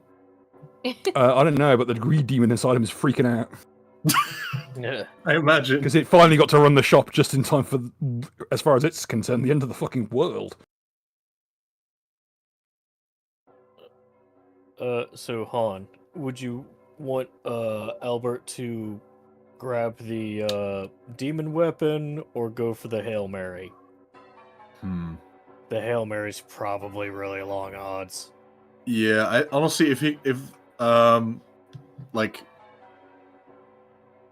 Albert could hide the demon weapon, that would probably be preferable. Alright, Albert will retrieve the demon stick. Basically the Mesa Molag ball. Yeah, as soon as it's within his grasp, that mace quietens up real fast. It gets real quiet. Yeah, you get no more bass in your voice now that you're between the jaws of a creature that can banish you with a bite. It'll banish you with a bark. But yeah, the Hail Mary is like, oh hey, what if I use like the dismissal on the greater demon, which I'm pretty sure it can make a what's the fucking crap, where was it? Yeah, DC 25 will save. I'm pretty That's sure it can make surprisingly that. high, I will say, but Yeah, but it's also a like fucking Yeah, greater demon. that is, yeah, it would be, it's failable for it, which is quite impressive, but only just. Yeah, like I said, it'd be a massive Hail Mary. Alright, so yeah, the dog is trying to wake him up while controlling the stick. He does not like the stick.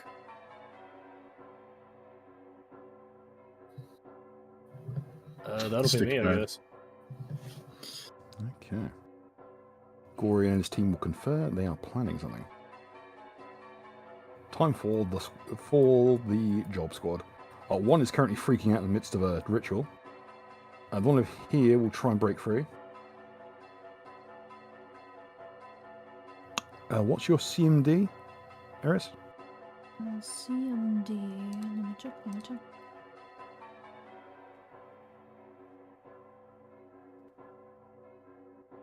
CMD. Where's my CMD? Wait.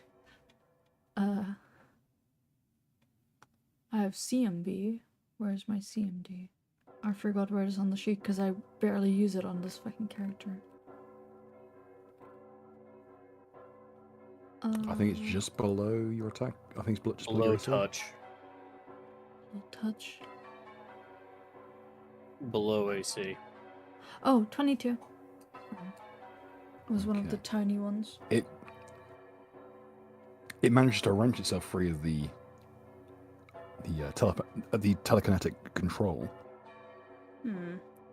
And it's going to do something a bit regrettable. It's going to fail to break the... it's going to fail pretty miserably to break the support beam that's holding up the roof. Would that provoke attack of opportunity? Yep. Alright. Fetch.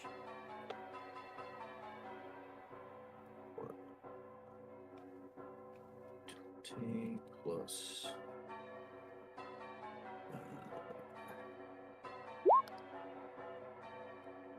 fuck that up.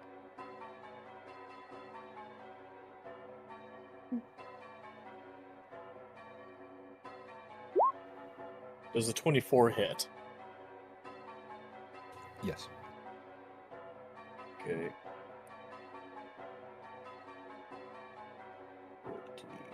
8 plus 6 d6 plus 8.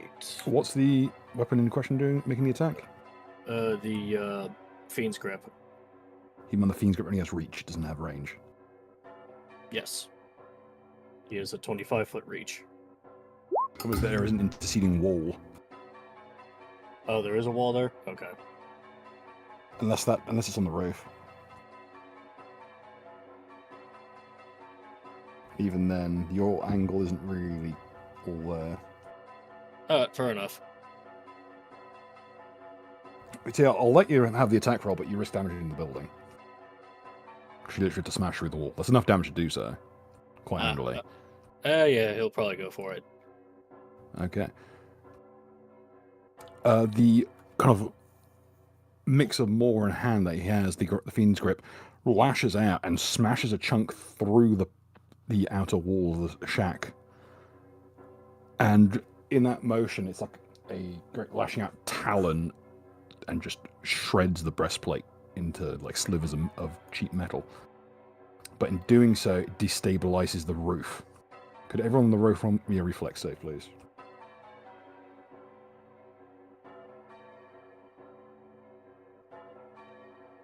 Okay, all of I'm not on the Gorian's roof. crowd failed. Oh. Oh, It's shit. literally Sorry. fear. Yeah, okay, cool. Oh. Oh. They landed a heap. Gorian goes through the ceiling into the pile of bedclothes below. 20. You keep your footing, just about. Oh. You are perched on on the corner support. But you see the entire roof just like slide up. Basically, it just slides down into the alleyway.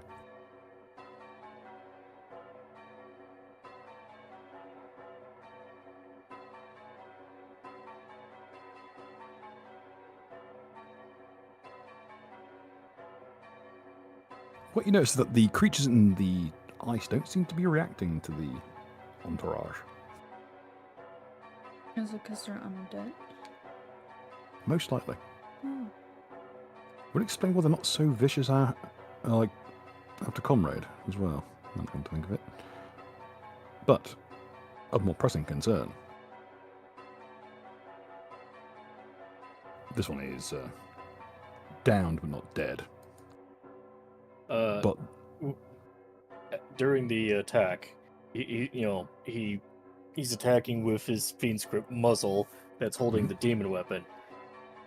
Could Albert stuff the demon weapon into the middle of the marionette and then just tell it to eat? you may. Roll me a diplomacy check, please. Can I Of aid? course, it's diplomacy. Oh, hey, my diplomacy's actually really good. I forgot this dog could do that. Oh, wait, can I aid through intimidation? Yes. Yippee. Demons only really appreciate force, whether it be like psychological or just intimidation. So.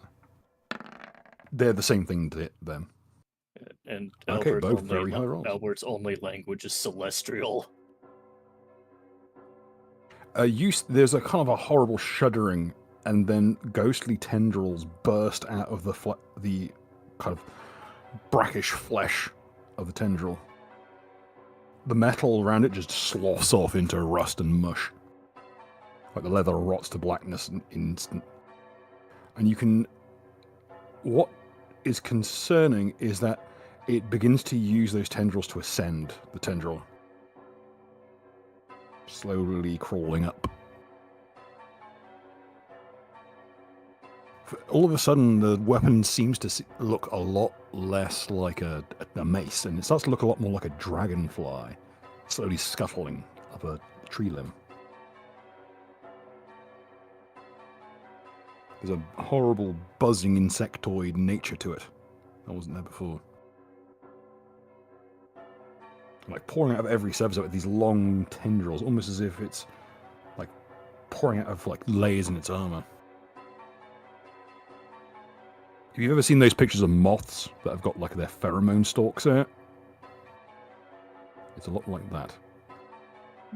But it doesn't seem to have any rhyme or reason as to where it erupts from.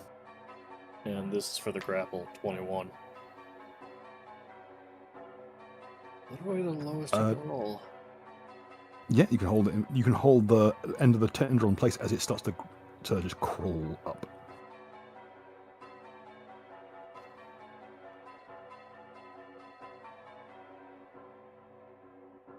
Over with the Herdstone lads. The Druid, bringing both staves to his left hand, drives a sharpened talon-like thumbnail into the kind of like fleshy sack that's writhing in its grasp, and brings it to his gnarled, like chapped lips, draws out whatever horrors are with it, and spits it onto basically at Victoros. Also just in front of Dina. Oh.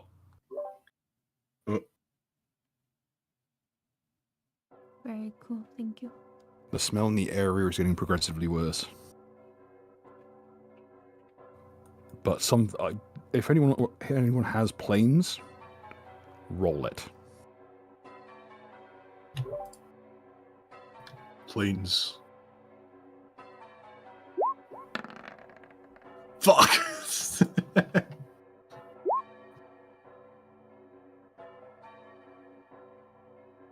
Oh, I'm going to give Albert a bonus to this because of his nature. Maybe.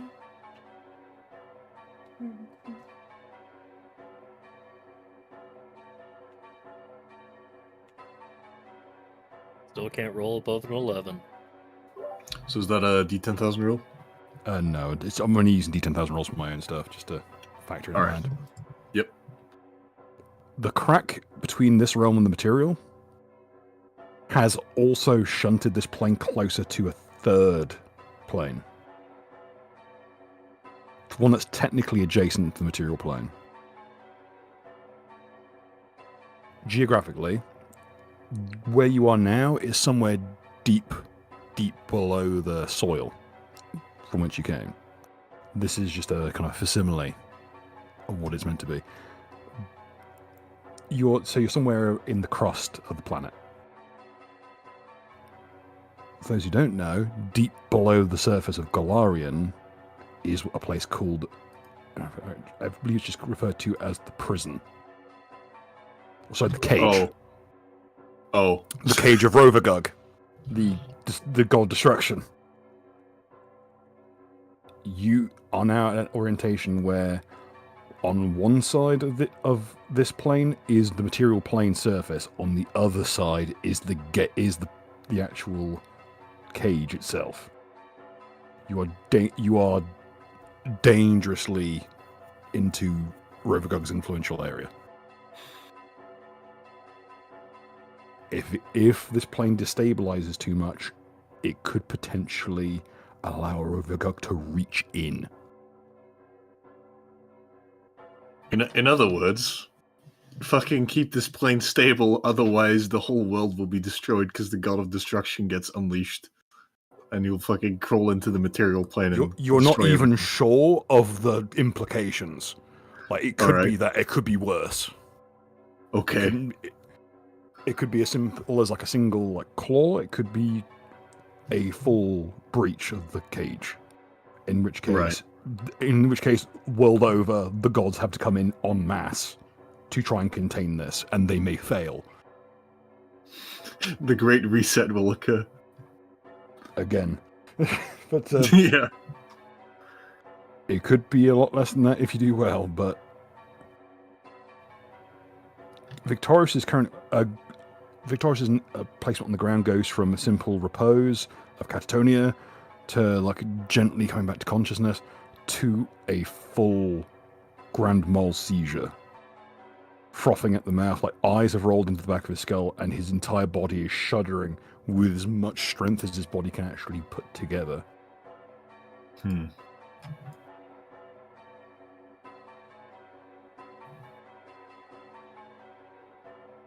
The druid mutters something. And it's like he's speaking in tongues. You just know intently what he is referring to.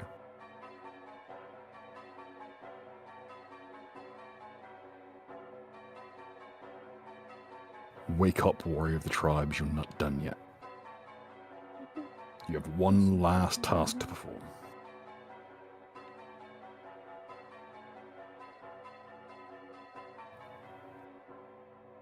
The flies begin to pour out of the bag and flow around the druid, crawling over every facet of his being, and then pouring over the stonework towards Victorious.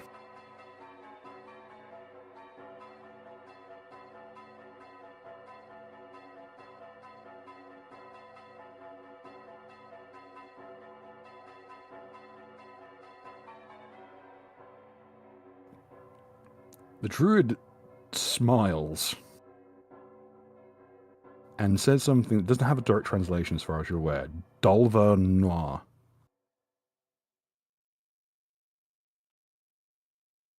If you have planes or religion, you may roll it. Religion it is.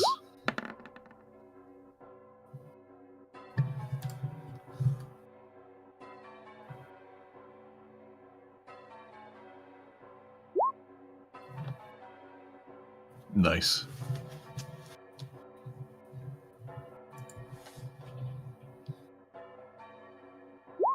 Dolvanar is referred to as the Tortured One, or the King of Teeth. He was an enormously powerful cleric who actually forsook his god purely to channel more esoteric magics. He is deeply linked to madness and endurance. Could this have any relationship to Rovagug, since we are quite close to his plane of existence? It is a vestige of someone who was already slain. So you do recall, before his chest was carved open with a crowbar, Victorious was a vestige binder. He was bound to a vestige that allowed him to summon things. That's why his statue is kept around by the Durga. This is a stronger vestige. Dolvanar is it can do things like make you completely immune to madness, or make it so you can shriek so loud it rends people's sanity, or bind someone to you so they take the damage you take.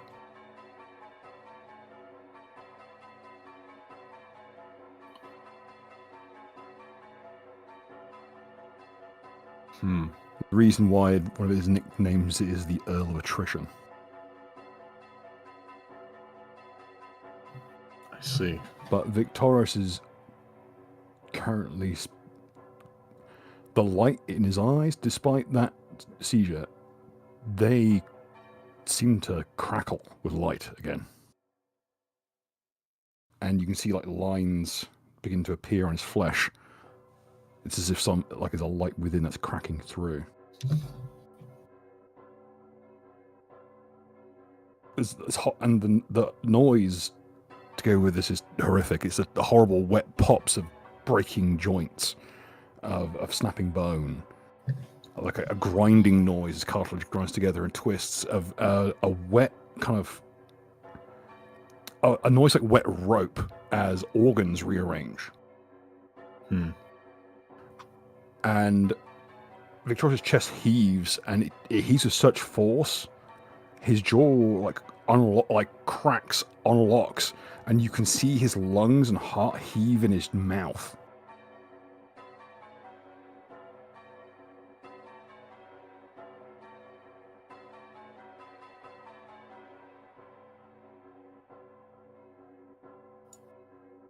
And small. A small question. Yes. Magic missile. What action is that again? It's a standard action. Standard, okay. Thank you. So, real quick, with that 31 on knowledge religion, does that give me any inkling as to whether the druid might be connected to Rovagug? No, you can tell that right now. Rovagug would destroy even nature. This creature is... Okay. It is like looking at... It is like peeling open a layer in reality to see the place in the plains where beasthood exists. Like where like the nature of feral beasts comes from. That place of like twisted psychology of where the very nature of beasthood originates. Yeah. With things other than human. And he's just like a little mirror in he's like a hollow window into that place. He's not a person. Right. But saying that, in this moment he seems oddly humanoid at the very least.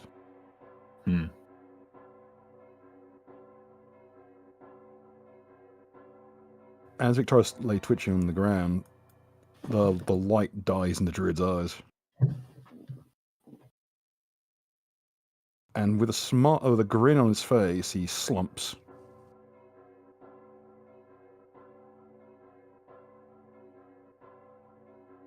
Up against the stone, trailing a filth-encrusted hand down the stone.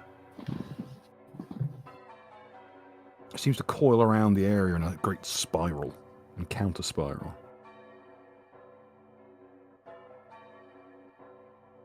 The tendril that's been dragged here, its convulsions are even stronger. Victorious, it's heaving and twisting in itself. Like the metal has been twisted to the point where it's gone beyond simply useless, like sheet tin. It's now beyond even wire.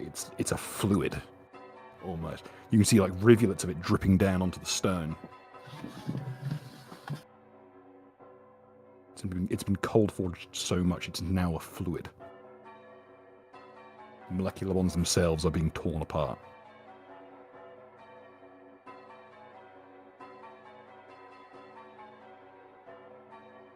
Now for Spudkin's turn. Seeing the situation is somewhat dire, with most of the shack completely destroyed, this Spudkin here will pick up a chair. Or his chair, I should say. The one given to him as a gift.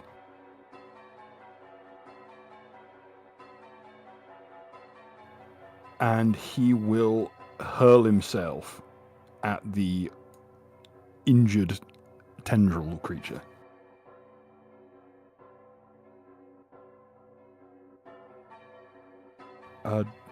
Zalmez, what was the amount of damage that chair is programmed to do with its mandate? 1000 d6. Let's see if the dice actually like that number, because I don't think it's going to... Zalmez, why don't you do the honours? It is...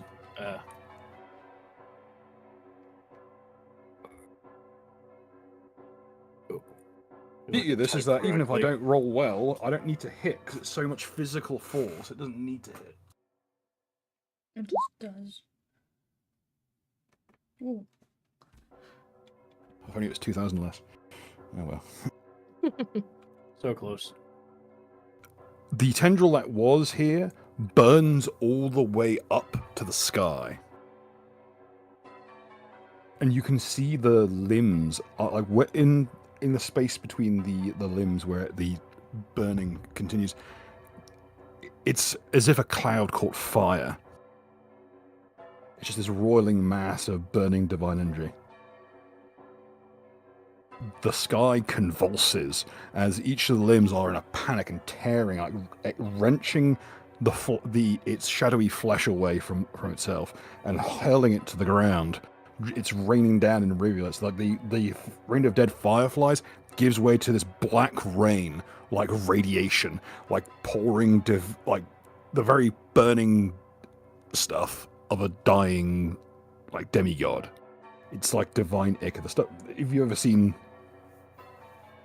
Prince of Darkness? The stuff in the vial, the stuff in the flask, just pouring down from the heavens, like roiling black and green, coiling, turning to mist and sublimating back again.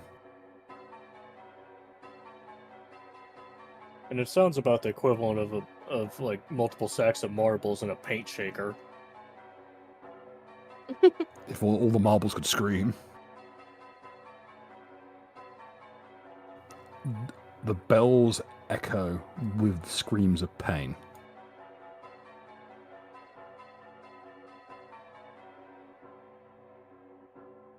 It was me, Austin. Damn it, I didn't know.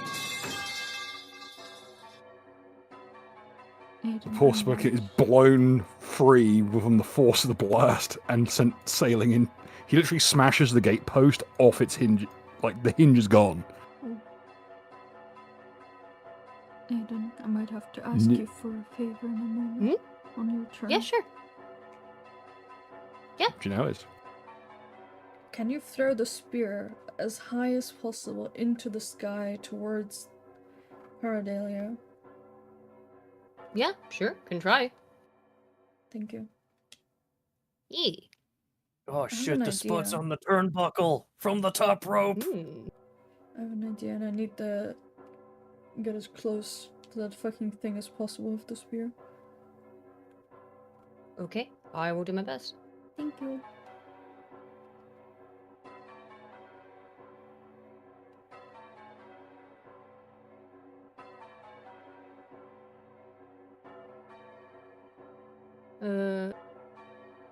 Oh, it is my turn. Oh, fuck. Yep.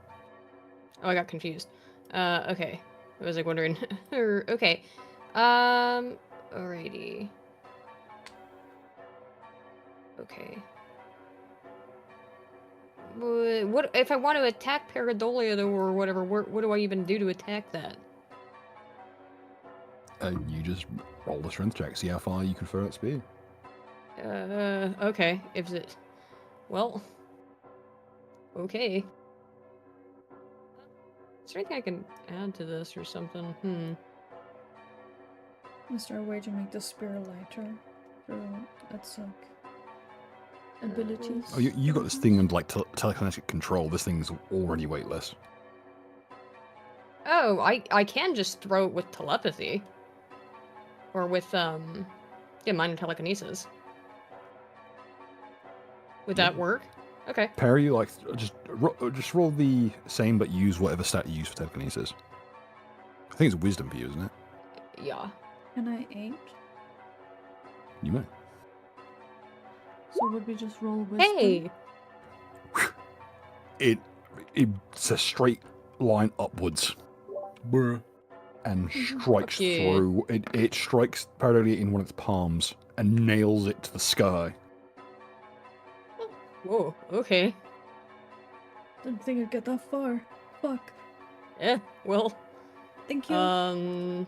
yeah, well, that's my standard action anyway, so... Let's see, is there anything else that I can deal with down here? Oh, whoa. How's this going? I guess I'll head over. Victorious is currently convulsing. You notice that all the creatures in the ice are now in spasmodic fury. They're all like smashing at the ice trying to get out. They're in terror of something below them that they've now suddenly realized is there. The lost souls in this plane have realized there's something below them that's way worse than whatever's out there.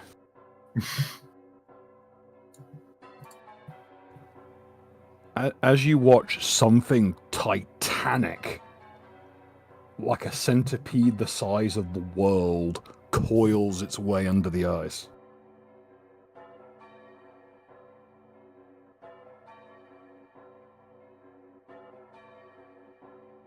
You're not coming through, by the way. Oh shoot, I keep forgetting I'm on push to talk.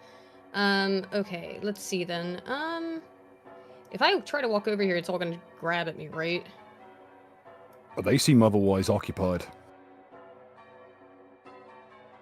Hmm.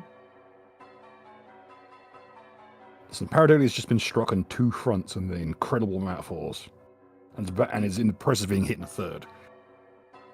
Okay, I'm gonna hold on to doing anything else then. That's all I'm gonna do for my turn. Okay. Comrade.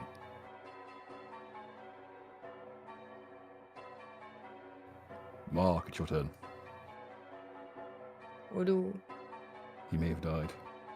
Oh no. He's muted. Oh no.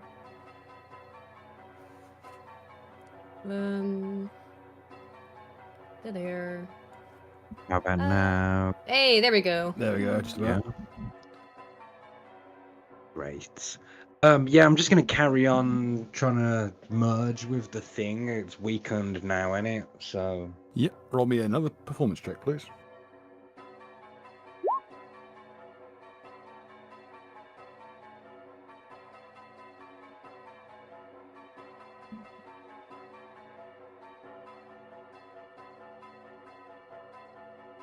You hear, as your influence travels up the tendril, you can hear panic and screaming. It's slowly getting closer.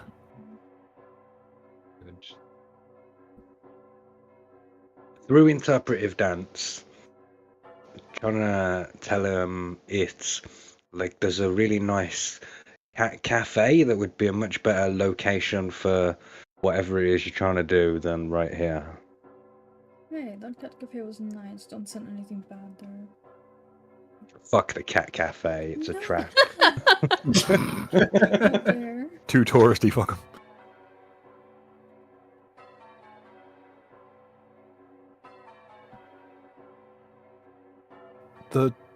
As your influence travels up the tendril, some strange things begin to happen. Some of the tendrils seem to be calming down.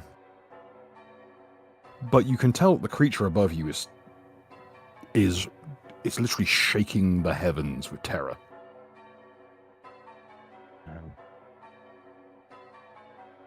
And with fury as well. Like this, the indignation of being injured by mere mortals, and to have another god use its influence in its realm, it is in the depths of frenzy.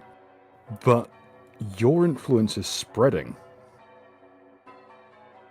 Our influence, comrades. You have anyone with knowledge of nature?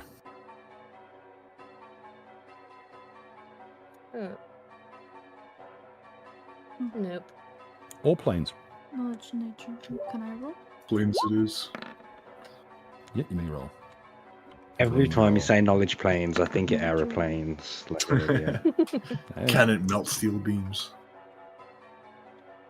I'm going to argue right now, if you are the poor son of a bitch who took like favored terrain, already a bad enough skill, and you took planes, I will argue it also applies to like air vehicles.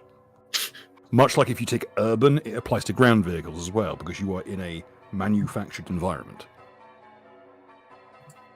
Does it also apply to whatever the plane crashes into? No, then it becomes urban. Oh, damn. Okay. Favorite enemy building. The plane you are within currently just gained a new attribute.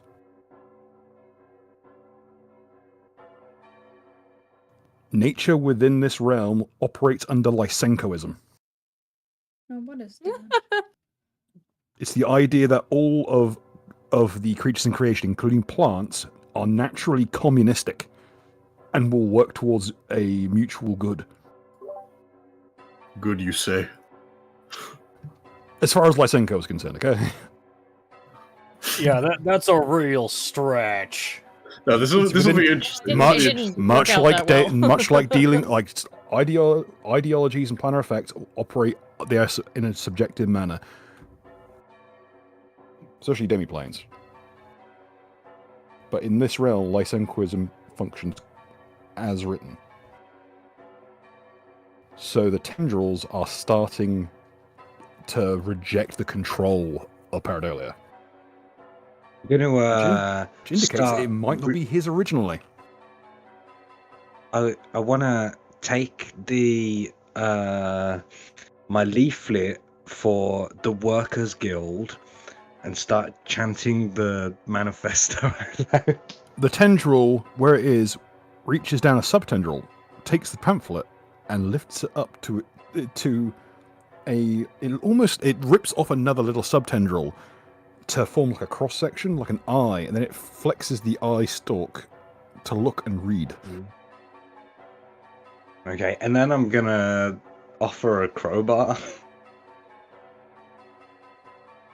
It will reach out another subtendril and take the crowbar.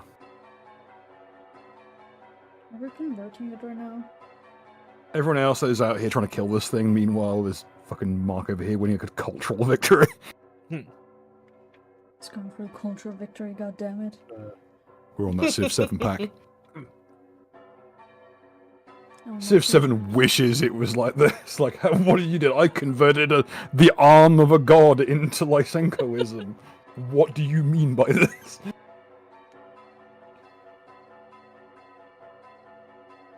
If it believes hard enough, the turnips will grow.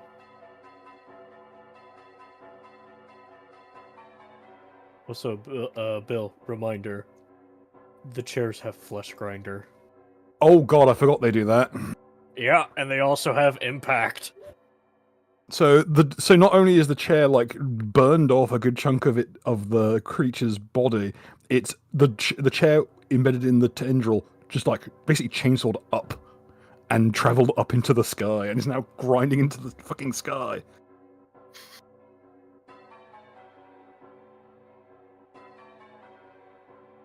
The clouds are bleeding. If it weren't for the fact that it would be a total party kill, I would say it would be raining chairs.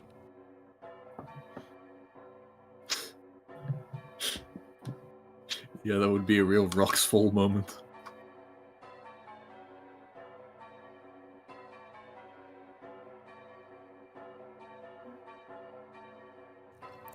Comrade, if you're willing to keep what you're doing with the rest of your actions,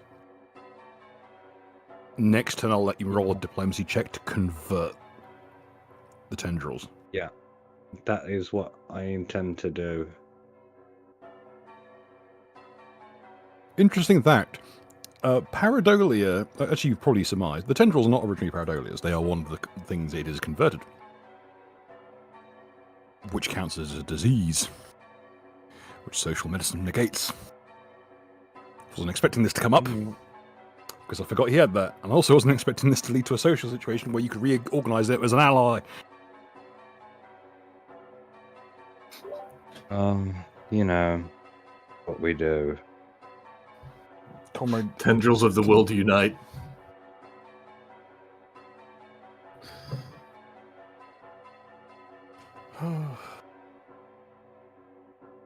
You can't show me an organism that absorbs all of other organisms into its like hive mind and not expect me to try and merge with it.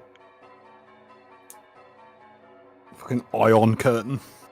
Comrade sees the thing and just does a fucking stun gun headbutt to it. Our biomass. That's not a hive, that's a commune. The mental image of like there were memes about the genes of the cults being communists, but this is just to have the actual Tyranids basically have communism.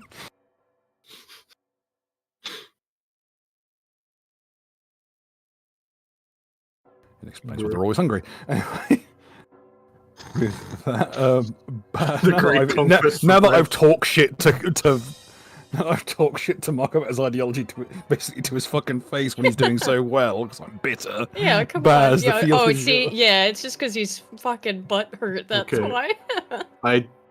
So this whole like being close to Rovagug thing and like the end of the world kind of being a little bit too close for comfort. Can I roll anything to figure out what's going on with that? What's the deal? Planes. What's the deal with airplane food? All right, I'm confused why it's always What's the sandwiches. deal with demi-plane food? fuck's sake. Okay, what is occurring and why Pareidolia are suddenly starting to lose? Rovagug negates immortality in a certain radius because he is like embodiment of entropy. Hmm. Pareidolia in this realm, whilst Rovagug is so close, is mortal. Ah, You could permanently kill him if you drag him down or climb up to him. right. Though, I do wonder, is it desirable for Pareidolia to be killed if Rovagug is so nearby? Yeah, do we want him to kill each other? There's no killing Rovagug. Asmodeus couldn't kill Rovagug. And Asmodeus has a spear with basically Jehovah's soul in it. My god is in his spear.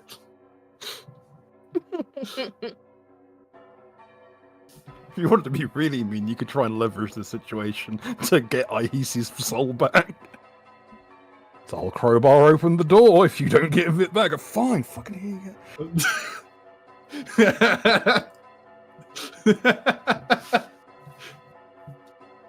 Fuck, anything to avoid a 3-day fucking work weekend, Jesus.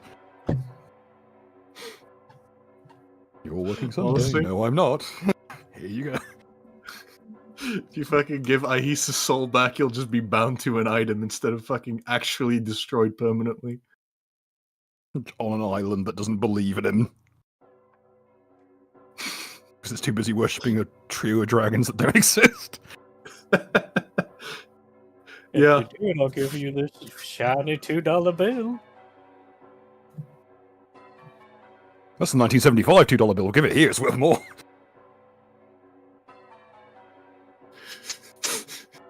So, anyway, Baz, I'll tell you something. Rovagug's presence makes this creature mortal. Also, Yes.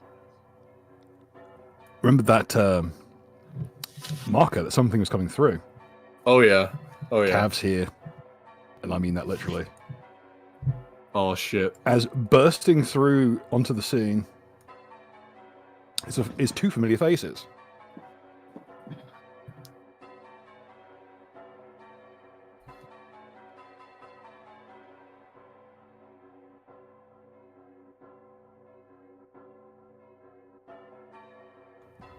With a bellowing, shrieking roar, borne aloft upon your aquatic hound's back, which is now grown to the size of a horse.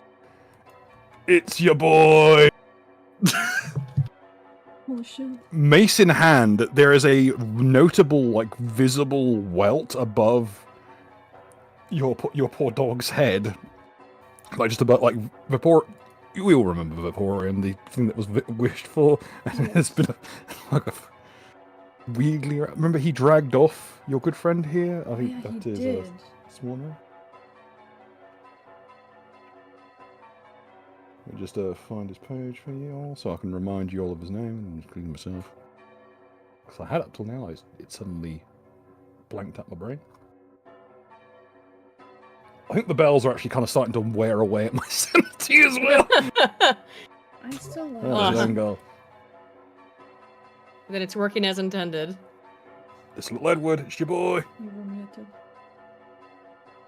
It's little Edward, your boy.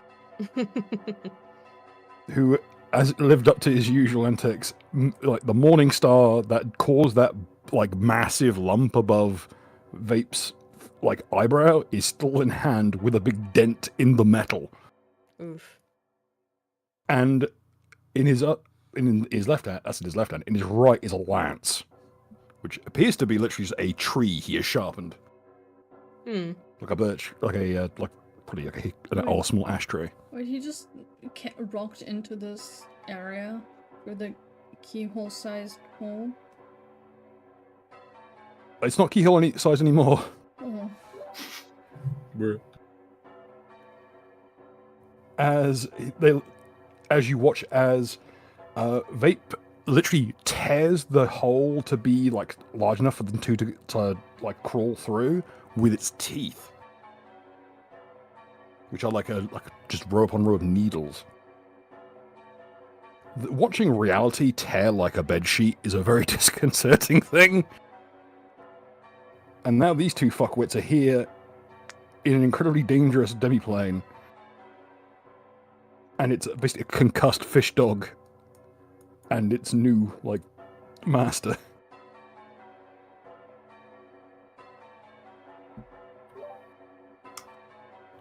I heard you were needing help.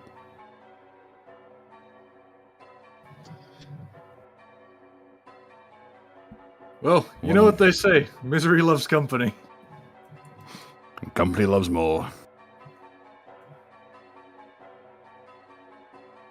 Alright, let's get to work. Mush! He spurs on the Vape, who like leaps, like bounds over the fence like it's nothing. The vape. What flavor? Well, or what else could you call it? Good Porry? question. Let's call him Porry for ease. I'm not saying Vaporin every time, it's weird and jar. Porry vaults over the wall like it's not even there. My doggo thing. Yay, you've returned. It's now the size of a horse, which is a bit disconcerting. And you see its feet, where it just had little claws before, now they're like full-size talons. It's like something of a velociraptor.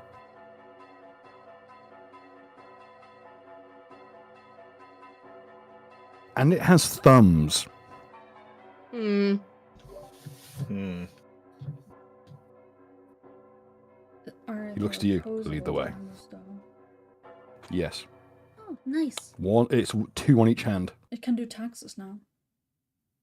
Hell yeah. Why do you wish such hurtful things in a person? Because you called it That's vape. rough. Baz, feel it. Yes. So, does Baz actually see any prospect that he might be able to somehow finagle his way into getting at least a shard of Ihis? Just a little bit. Because he will try if he sees the possibility. Faustus kind of chimes in. I'll make the arrangement yourself. Just get us out of here as fast as we can.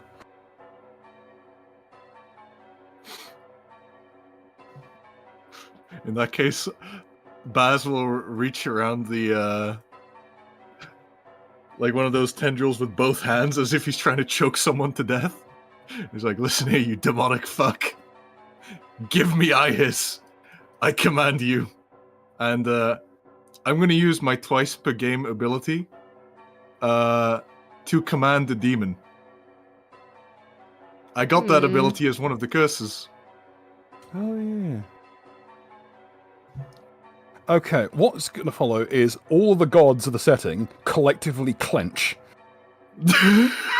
Because this is the closest anyone's got to releasing Rovagug, the rough beast, in a long time. And it's purely through happenstance. I don't fucking care what I have to do. I'm the avatar of my god, and I'm going to bring him back. What appears in front of you would normally look like an infernal contract, but it's written in Celestial.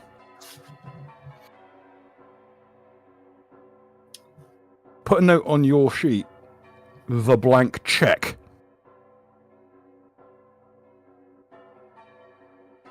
All right.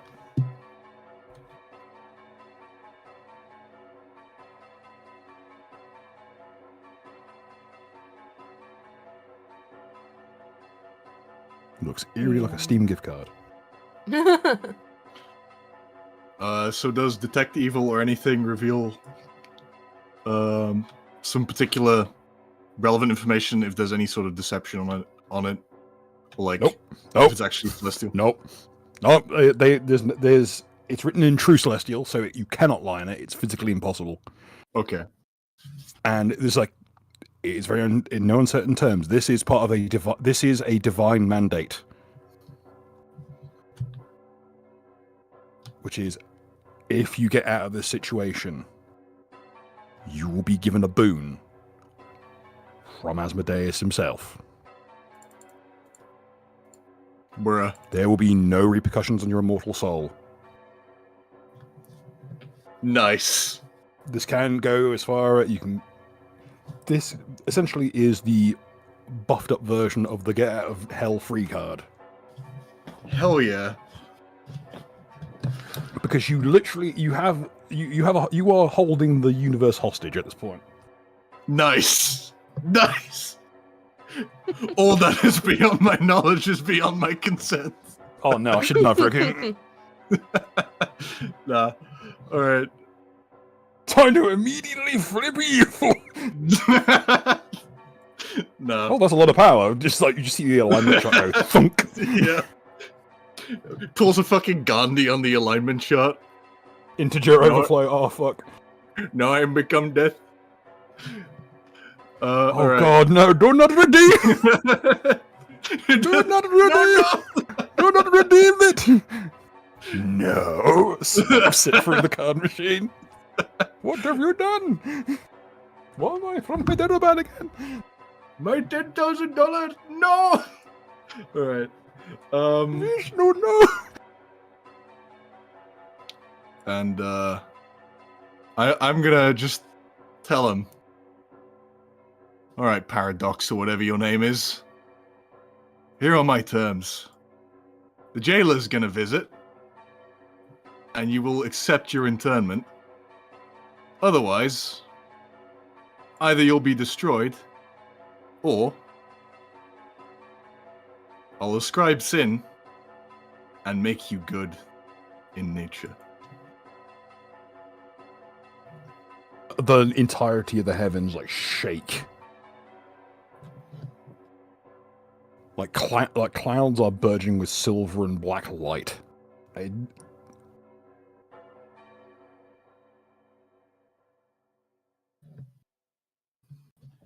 The entirety of the area is just flickering.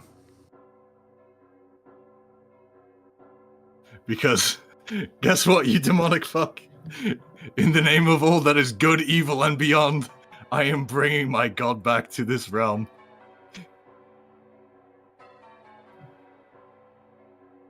Upon And you will saying not that, fucking stop me. Victoro sits up.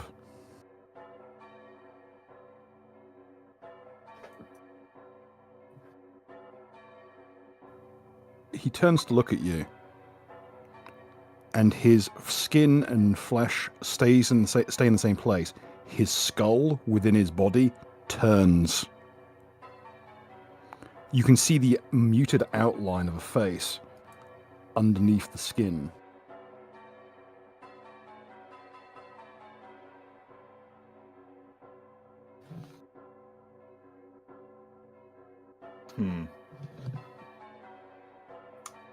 So is his body, like, contorting, or does he appear to be changing? He stands up. As he does, his shins twist at the knee and snap back so that his feet face the opposite direction. His elbows unhinge and twist the other direction as well.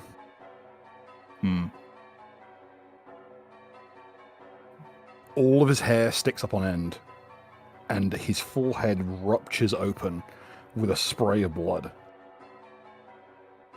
With such intensity that it's literally vaporizing as it hits the air.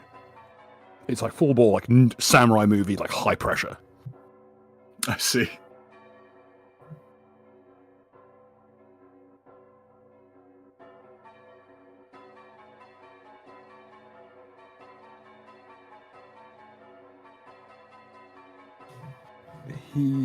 It's not quite a smile because he can't really close his jaws because his internal organs look like they're attempting to flee his body.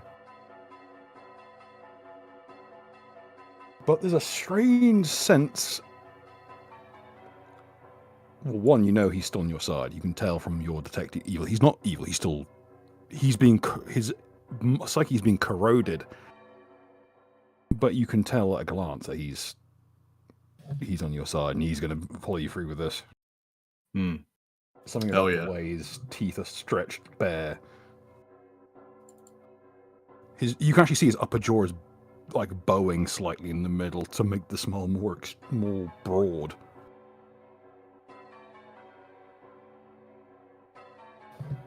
You actually as you look to your left, where the druid is sprawled out, like a small smile is on his seemingly dead features. Hmm. What knowledge checks do you have? I have all of the conventional ones. Religion, planes, nature, woodwork. Okay, I'll go with It's applies to religion. everyone. There you go. 31. The ley line magic, the druid's carcass is empty. It's just shell. It looks human again, almost. Like what was once human. Victorious's eyes are burning with the same light that were in the druid. But it's still Victorious. But there's this crawling sense of uncleanliness about him, like he's... There's a sense of distance between you. You feel like you're losing touch with him. It may not just be Victoros, then. His body is physically glowing now. There's lines all across his torso showing the lines of power that are flowing through his body like chakra. Hmm. Similar to the druid, but different.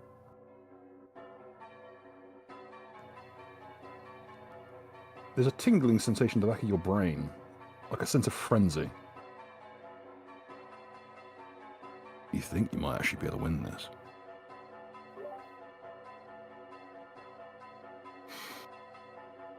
I see. And not like have him surrender, like kill this thing.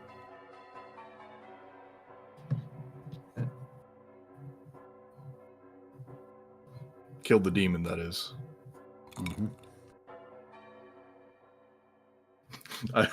I lift up my visor and I smile at him.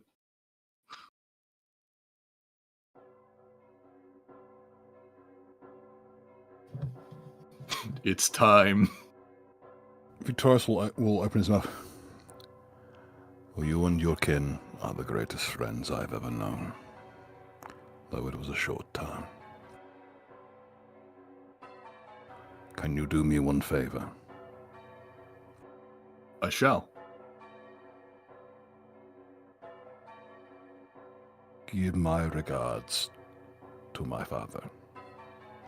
As he says this, a fly crawls up from under his eyelid and up the other side. At which point, his entire body shudders, twists, and coils.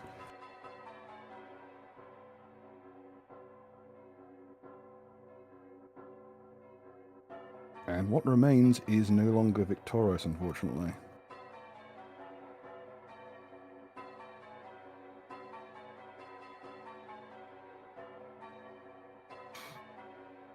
But a hulking figure in rotting bronze armor, wielding an axe in the same fashion as Victorious's glaive, Oh shit! standing Oof.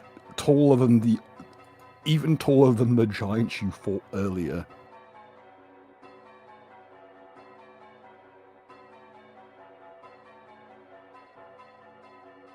Yikes. There's a rasping bellow. A voice like an exasperated wheeze, like a sarcophagus lid sliding across and off to reveal a carcass. A smell beyond description.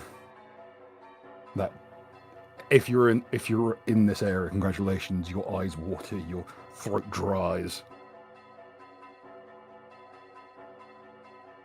As the very rare, like, specific circumstances where this character can appear have been met.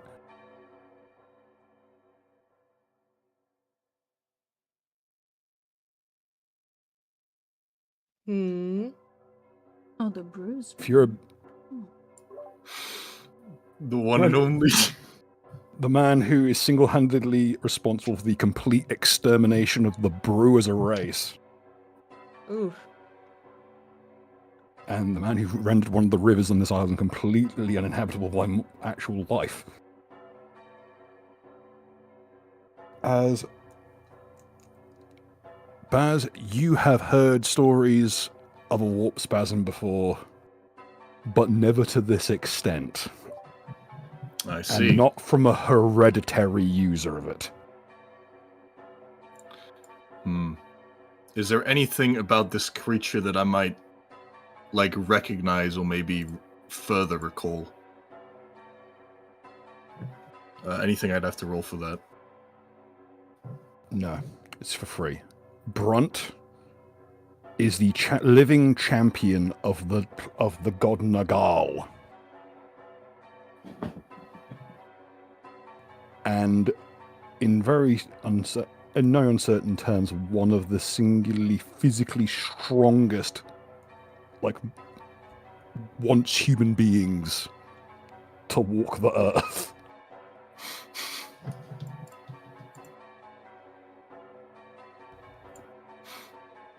I see. Simply for the sheer amount of, like, single-handed kills. You're dealing with a one-man genocide here. I There's see. a race that's no longer around now. It got blotted out of the Akashic record. A big line through it because of this creature. So, believe me when I say this, with the very best in the world, he reaches up and he grabs the tendril.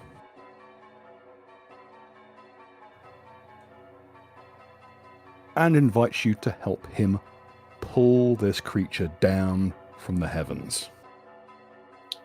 Oh, definitely. The fruit is ripe, young one. Let not Well. my son's sacrifice be in vain. Well, he sends his regards, so let us reap the harvest. Where this abomination grasps the tendril, it shrieks and screams. You can actually see a physical line right here where its aura and Mark's aura meet. And there is a physical, like, clear delineation in the air. Pure disease versus social medicine. Bruh. Hmm.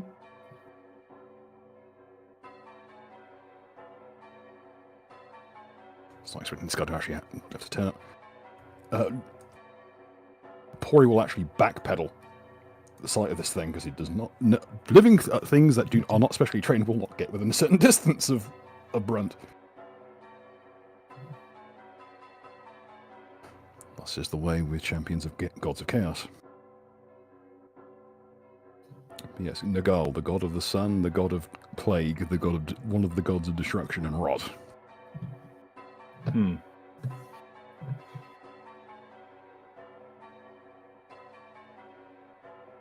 Baz, if you'd like to roll power.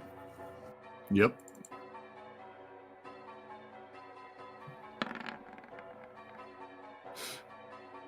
$34.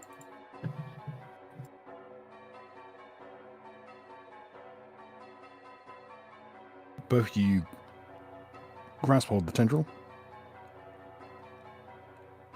and the air lurches as the sky is slowly being dragged down to earth. What?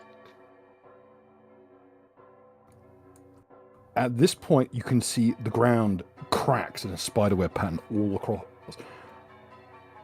Whatever you want, like wherever you stand, you feel it give way. Okay, I'm going to need everyone to. Can you just bundle yourselves up here?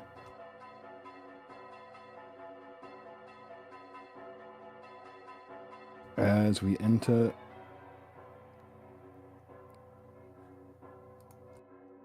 Okay.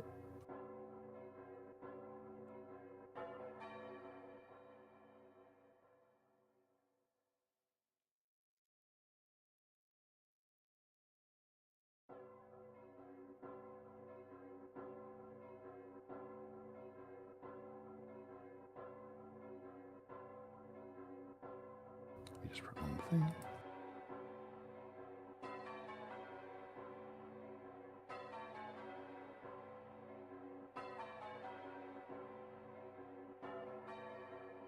As the illusion covering this plane shatters,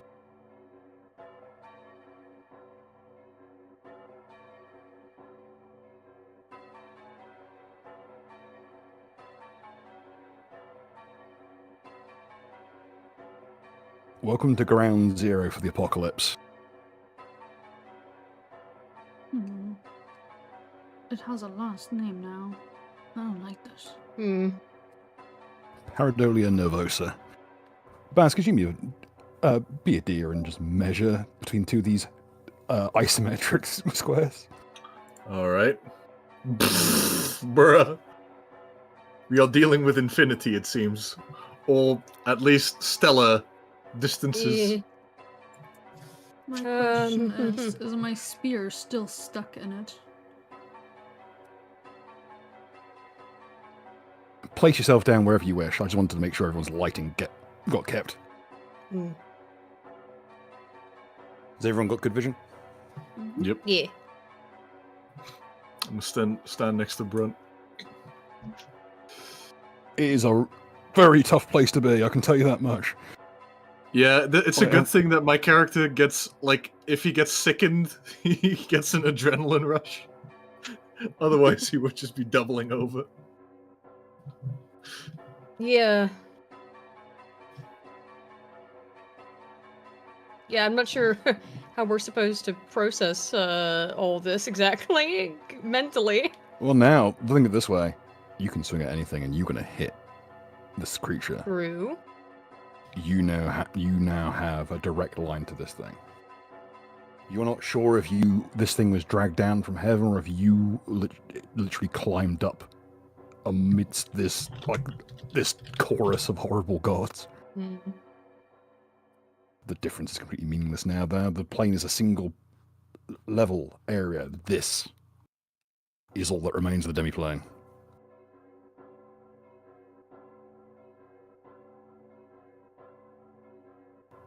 Baz? Yes. If that was a standard action, what have you got left that you can do? Ooh.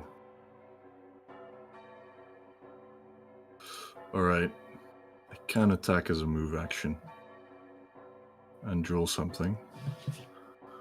I need to quickly look something up for just a moment. Give me 1 second. No worries. While that's going on, Bill, did you get my message? Oh yeah. Okay, what does Life Scorch do? Life Scorch is a 1d8 Akashic fire damage on criticals. On criticals does 2 points of essence burn. If it doesn't have essence to burn, it's an additional d8. Oh, that's the beauty of it. It does have essence. And Well, it's about to lose all of it. What do you think it was investing to allow it to control these creatures? Yeah, the chair heard it's mortal. The chair wants to go for a finisher. The chair, what the chair does is essentially lets you walk up to the Akashic book in which all things are written and smash the chair into the page repeatedly Randomize. until the creature keels over on having been unexisted. I mean, remember, like, the chair's parent is a god-hating god. And who was around for at least 2 of them dying. Yep, the chair hungers. It's going for a third.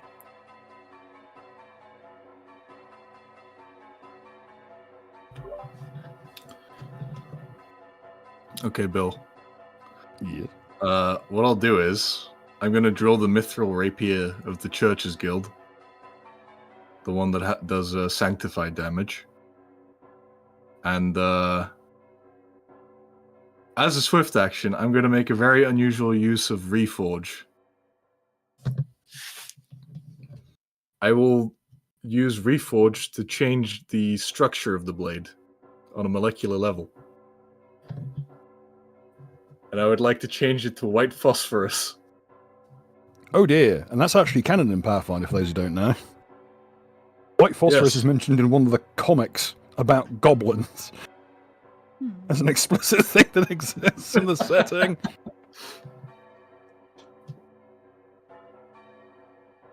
And yeah, as a move action, I will strike out at the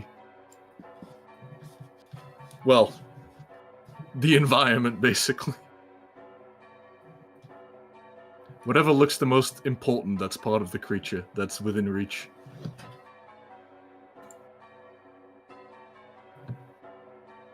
One second.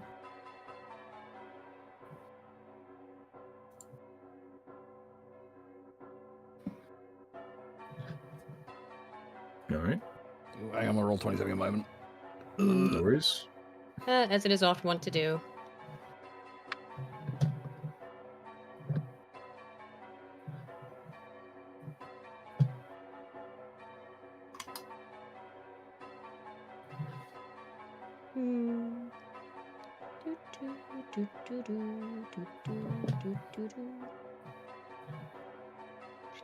Well, you do have the bell music going on. It's just, unfortunately, extremely disquieting. So, was it the case for that boss fight that you have to hit it on the right note or something? Yeah, every one of the bells is a note you have to hit, and as you can tell, they're all off beat, really. And then the other thing is that you only have so much mana that you can spend, so you have to, like, you basically have to memorize it. Otherwise, Yeah. you will not be able to get through it. Oof. So you, You gotta have put- to keep focusing on it. You gotta It's- play it's not just Psycho Drum focusing, it's Master memorization. perfect Yeah. combo first try. Yeah. It's even worse in the third game because it's the same boss fight, but there's more of them. It has more notes, Yeah. and it fades to black before the song ends. Yes. So, yes, like, you it have looks to like the game's know- ended, yeah. and it keeps going, and you have to know what each tone is. Yeah, you have to just guess you from have- the sound. And by that point you do, you know them, like what you have to do with it. But yeah, it's a huge pain in the ass. I mean, the whole thing is Yoko Taro's game design theory is you shouldn't enjoy a game about mass murder. So I'll put things in it that Time's are really a piece on of shit, fun. and you're a piece of shit for Yeah. liking him. Yes. Time's the best boy in that whole game, god damn it. I mean, It's it's not not difficult. hard. He's also the best guy in 2. Oh yeah, who am I gonna side with? Rayanart? Fuck that fag.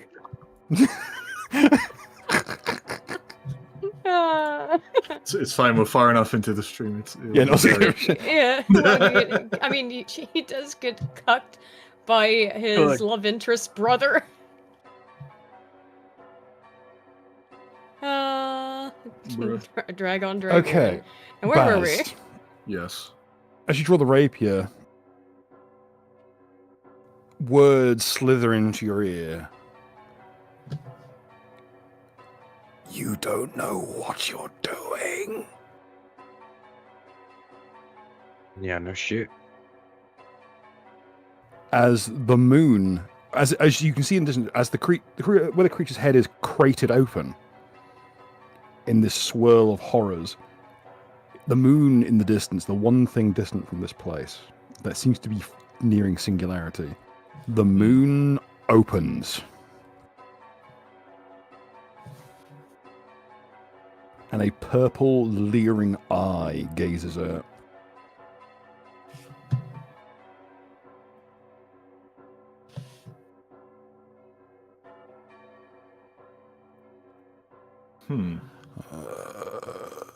Why would you...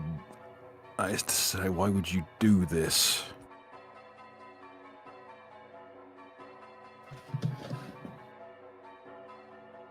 I will get my god back.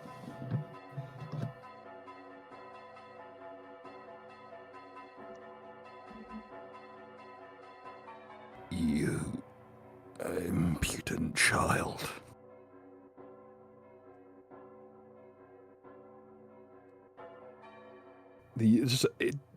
What's leering out is a fleshy, betoothed titan orb of aqueous humour. It less resembles an eyeball as it does a planet floating in a sea of phlegm, itself sealed within the maw of a greater creature. Hmm.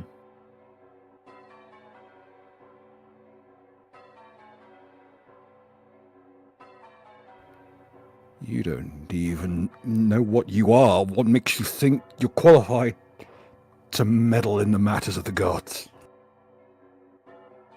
What even are you? What, some petulant orc thing? Well, quite simple. I am nothing, and I will be your undoing. On the first, you speak truer than you know, and I'll help you be even truer to yourself.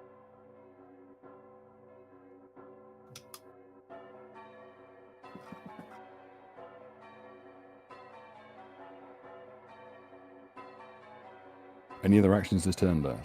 Yes, I'm gonna hit him. And I will direct my strike in the direction of the eye, because I'm assuming that time and space flow weirdly in this realm. So there's a chance I might hit it, or at least fucking get something in my surroundings while I'm at it. So, bada bing.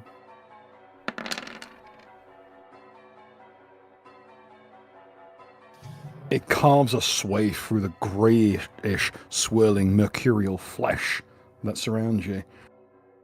And the entire, this entire corrupt statue of a creature shudders and bellows.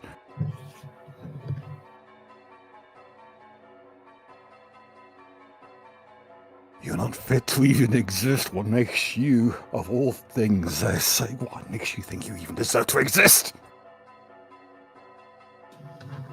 My god.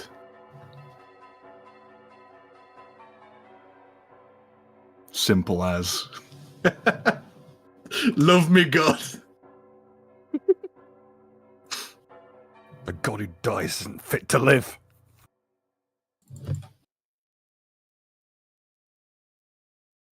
Kind of funny. Baz, Neither are you. Baz, roll me a sense motive right there. All right.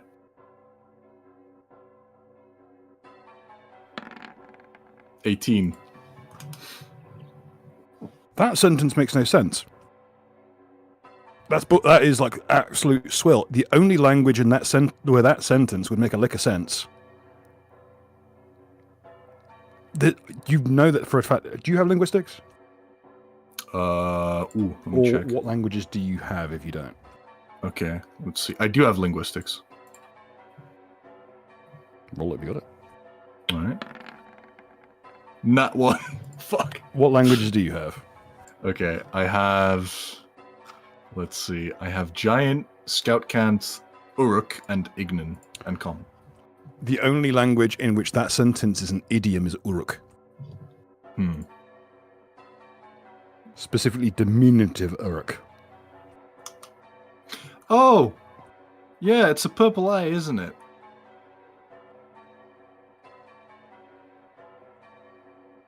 You notice that there's this large arrangement in the middle that doesn't seem to do anything other than call around empty air.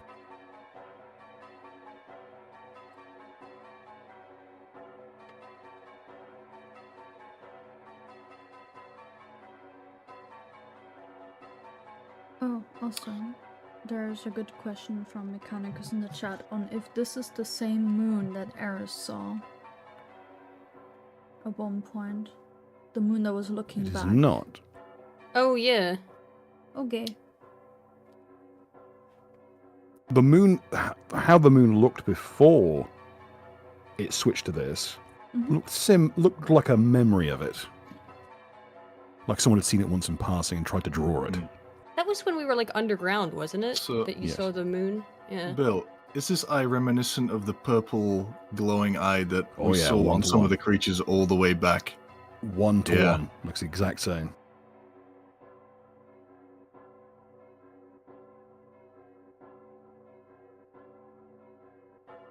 You and your thrashing, mewling insect behavior.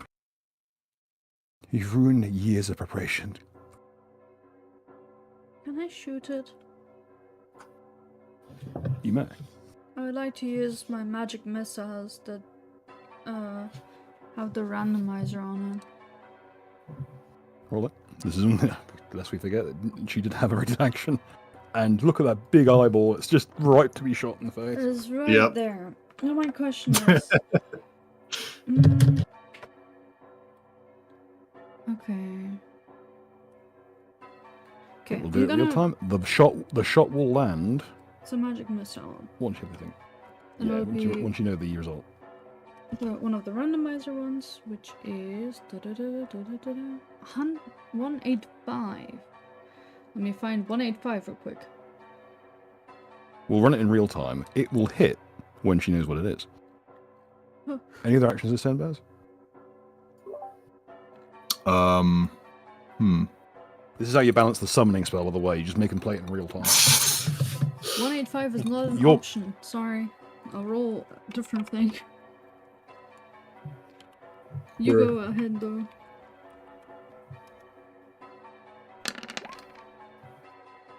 Two sixes. Yep, that'll be it for Baz. He's had a rather productive turn. I'm Sorry. quite satisfied with that. I found the result. Just a little. What is it? The result is from the starving time. Each target feels debilitating hunger and weakness, suffering losses and deficiencies not just from nutrients, but of flesh itself.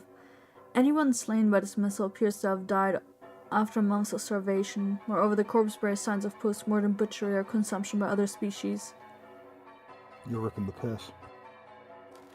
Don't Hunger's not the worry, one don't thing worry, that I have a affects us with specific great things. method I'm using for it as well. That should do a bit more damage, I hope. Oh, God help me.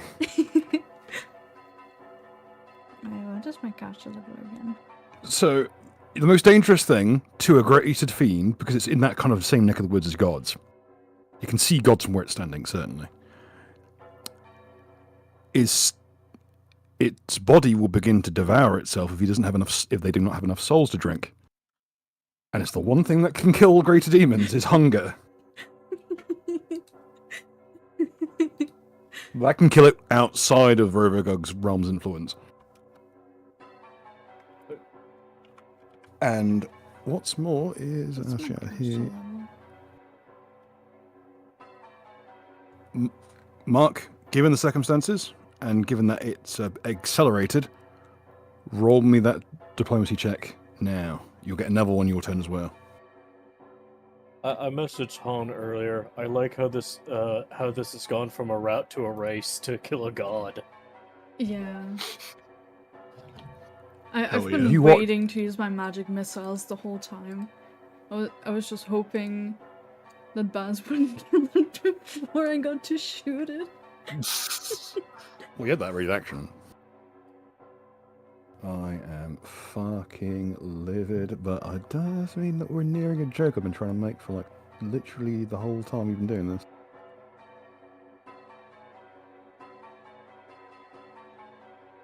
I don't know if I want to try rolling for the damage, because I could. I just forget what my caster level is. Is it just my normal level? Since I have 5 English, Yeah. Yes. 1 Magus. It's equal to your normal level. Because if I Total. roll a 12 on this, that means it'll suffer magic damage as well. I don't know if it'll do anything. But 10 damage. As well as starvation. Someone missed dinner time. As you watch some of the tendrils shrivel and quake, you see a line of strange, like black blue light course up them, Comrade. Yep. You have successfully caused a revolution amongst the lesser parts of Paradolia Nervosa.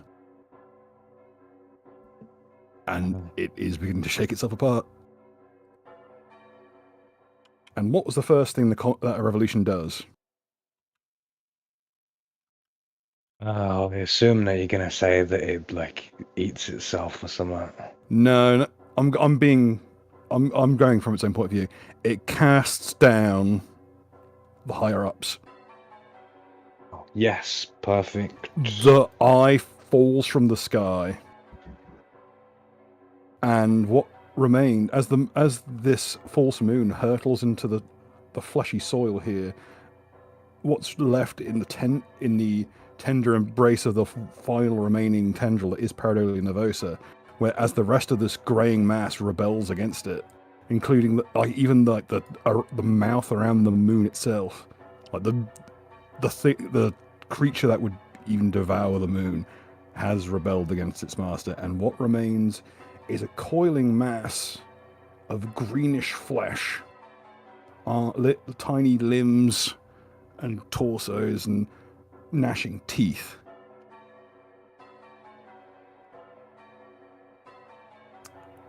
And a hand erupts out and pries itself free of the throng. High five.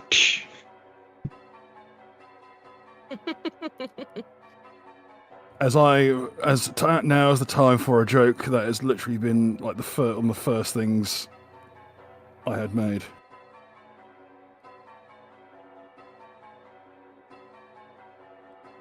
As the Goblin King crawls from the mass grave of his personal guard. Ladies and gentlemen, Gentius Nilborg.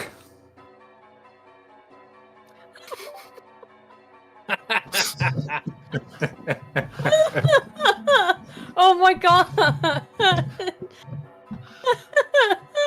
Let's get it on the big screen for the cheap seat, shall we?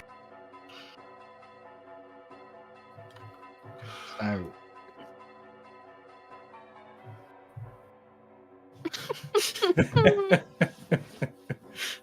Any resemblance to non-fictional people is purely coincidental. Can I shoot it again?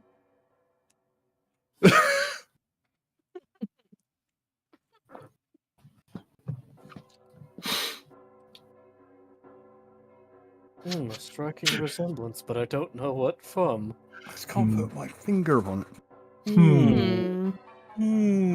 Yeah. Well, I guess that brings the end to another monarchy. He looks down at you with a level of contempt only possible to those who fully think themselves qualified to lead the world.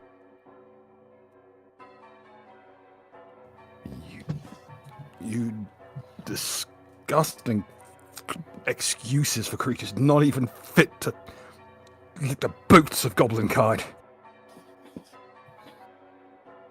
My question remains. Your the same. exterminate. I shoot it again. Tell me, Goblin King, would you like to have a cup of tea? As I take out the kettle. There's a crescendo of rage that shudders from his body. You can kill me even if you tried. You don't even know that up is down and down is up. At that point, there's a horrible lurch as gravity reverses.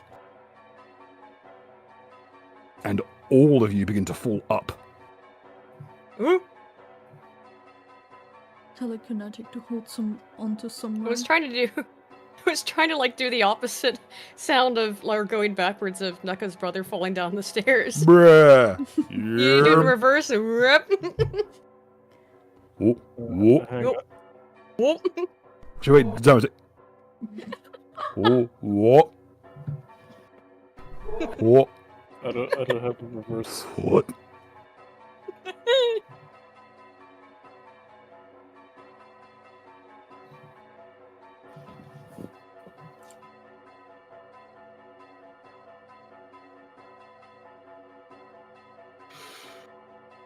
And that chair's taking its sweet fucking time. Okay. What's it called again? Oh, that's what it's called. The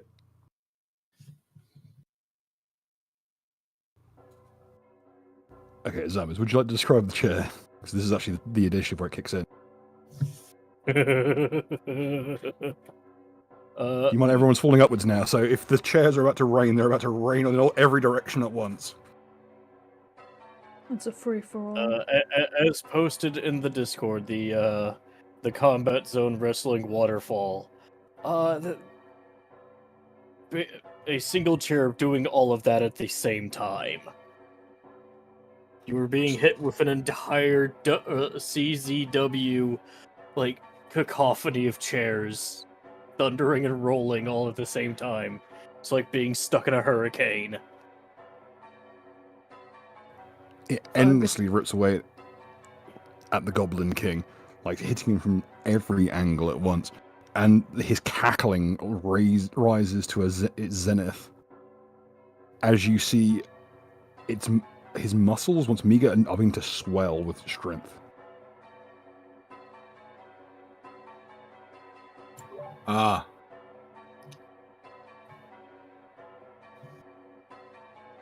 He's on roids. Kill him. Okay.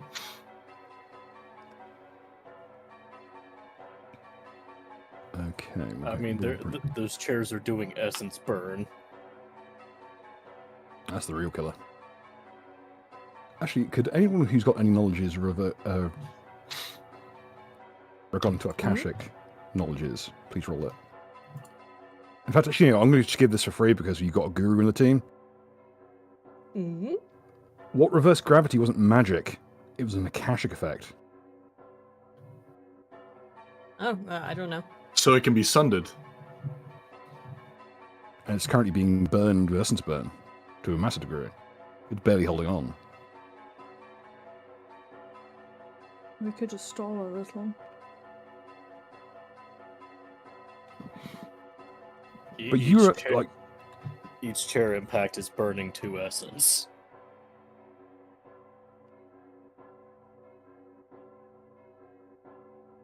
it's hurting him now. It doesn't seem to. You can see like the framed outline of whatever this effect around him, this Akashic veil is, but it's not taking the essence burn. It's burning through his life instead. It's protecting itself at his expense.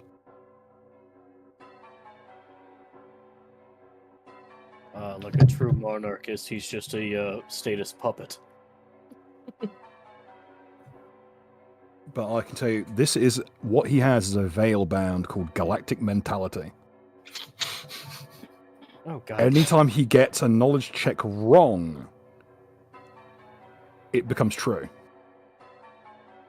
Mm. So up is down and black is white becomes true in the vicinity of him. I see.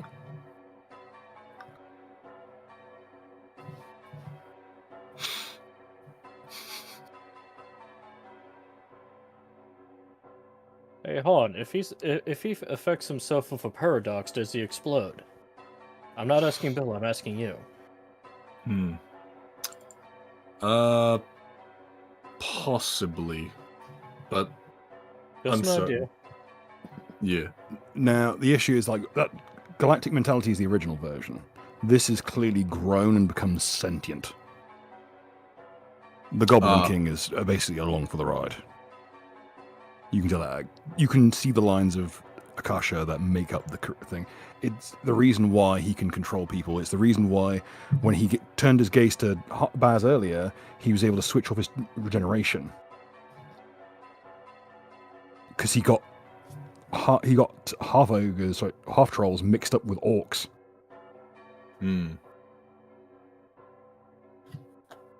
But what we have here is a version that doesn't have a range limit and doesn't have a time limit. This is galactic mentality. This is simply an evolved version, a collective consciousness. universal psyche. Nigma grind set. Pretty much. This You think that this counterfeit 20 is real. I can breathe. But return to finish check. Okay, that is Gentius's turn to reverse gravity. Eris, field is yours. I shoot again. I can use Roll this again. 5 times. Target the veil. Yes. What he says. Let's see. How silly. 5, 3, 4. 5, 3, 4. God damn it, I just gonna. There is a low thrum that is tainted with a sensation of anger and fear as the area in the light around him crackles. What is the actual? Oh, sorry, that's not damage. That's the effect, isn't it? Sorry. Shit, I forgot. I was thinking that was the damage. Oh, fuck me, that's a lot of damage for a magic missile. The title What is is it? Scumsclave Rending or Rendering. What? Okay, I'll read it out. From an unseen hole in the air reaches a scaly arm some 10 foot long with orange scales, one joined to many, and zygodactyl talons. It smells like rendering plant on a summer afternoon, and even the wide flea-like creatures leaping from it seem to find it repulsive. If the caster designates multiple targets, then for each one another portal opens, and through it reaches another arm to throttle and tear. Opinions differ as to whether these arms belong to one being at one time, the same being at a different time to several such beings. Once in 36 castings, the scum slaves parasites have some properties, like brood pouches or seasonal pheromones, that make them useful to occultists who take the trouble to collect them. A target of human size or smaller killed by scum slaves get yanked through a portal never to return. I don't know This what is why I hate means. casters. They try to make everything convoluted. To be fair, this is from a book that specifically was designed to make magic missile convoluted. Yes, it's 6 times 6 and times 6. So it'll just attempt to drag him off into a rendering facility, it seems. I mean, he's kind of already into that. He's stuck in like the avalanche of chairs. Yeah, but it'll be one during Although- the summer heat. Also, isn't it targeting the veil? So that'll be interesting. Just the veil Oh. gets taken to the Hmm. rendering facility. One, veils have a hilariously low amount of health. Yep. Roll damage. Okay. Because actually, given the size, given what the veil is and how it binds, this could get interesting. It could be short.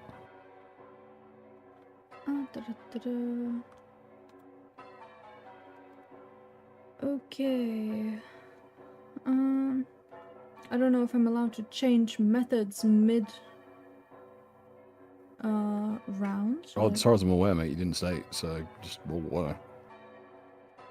Well, okay. This is This is going to be the last fight of the season, so you might smoke if you got him. I wasn't expecting you to get a Gentius today. 10.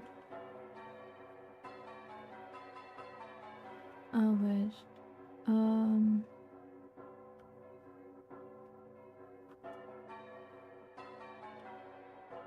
Sorry, I just realized there's so many rules to that one. It's like, doubles on the damage dice indicate a misfire. The two dice sharing the same number cancel each other out. What? Ooh. The casters have third die, the die can still damage its target. The triples on the damage dice indicate a backfire. Look, you didn't roll any doubles, so it should be moot. Yeah. It's fine. Okay. Because you got that. This party is fucking like cursed or blessed or something. Because the veil is the Blessed. crown. It gets joined by some scum slave. The reaching limb reaches out and before Gentius can react, snatches the crown from his head and switches off his powers. Everyone floats in midair suddenly.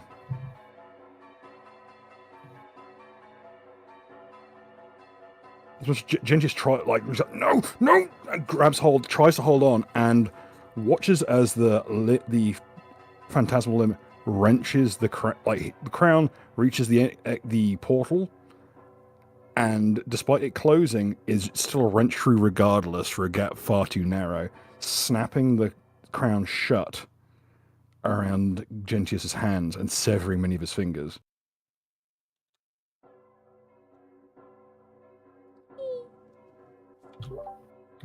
I'm sorry, hyperventilating. Gentius. It takes 2 hands to handle a whopper. He looks up and he's shrieking in indignation as the horrible little mewling.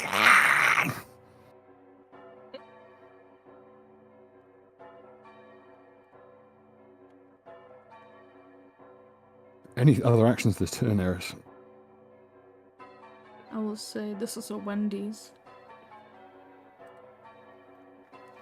I had a Any other stupid, actions? I had a Intimidate stupid with idea that? for I don't know.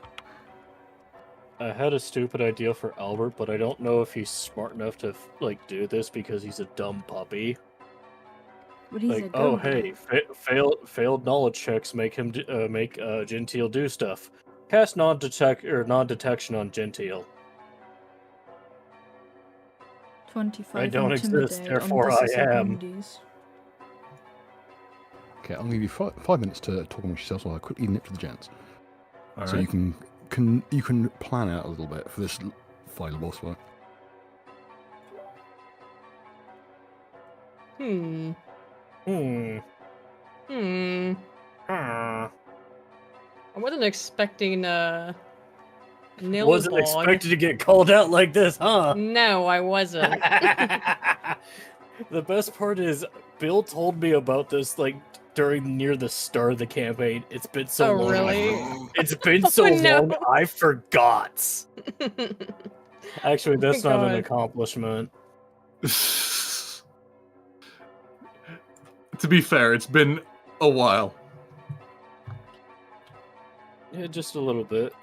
Indeed. I see what you're doing there, Penny. It doesn't have it anymore.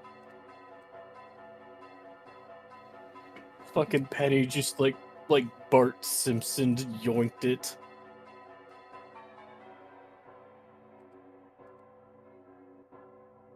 Yes.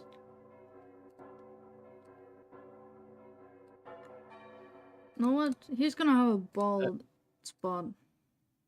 Yeah. Fuck him. Actually, since other people are here, would a 1-year-old puppy be do you think would be able that has the intellect of a human be able to figure out, oh hey, his failed him not realizing things makes it true, non-detection on the stupid goblin to yeet himself out of existence.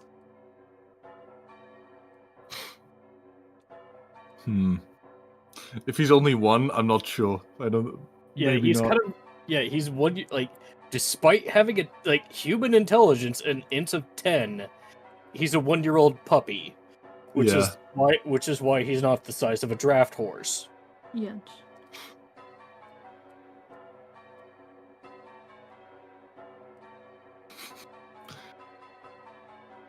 Let's also keep in mind this puppy is 1 year old, and just in general hits this hard. I've created a monster. It'd be like that. Pay to win, baby.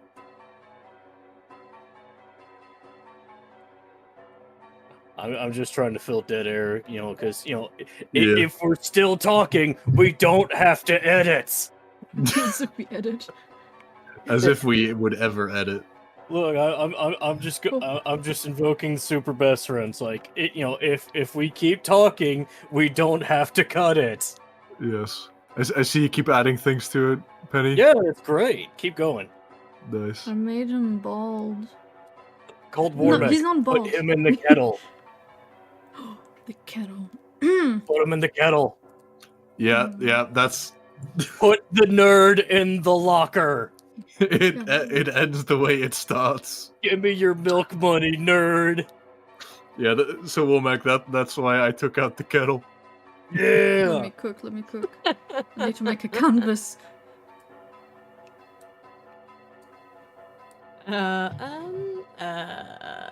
Yeah, it seems like Aiden doesn't have too much to add on this one. I wonder No, why. Someone's that's pleading his the favorite fifth. quote.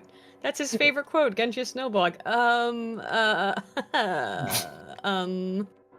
Do I have the Moldbug clip on the soundboard? Hang on. No, I don't have it. Not on this soundboard. Fug. It's gonna look horrible. I mean, we could hit him with this one. My children, I am him.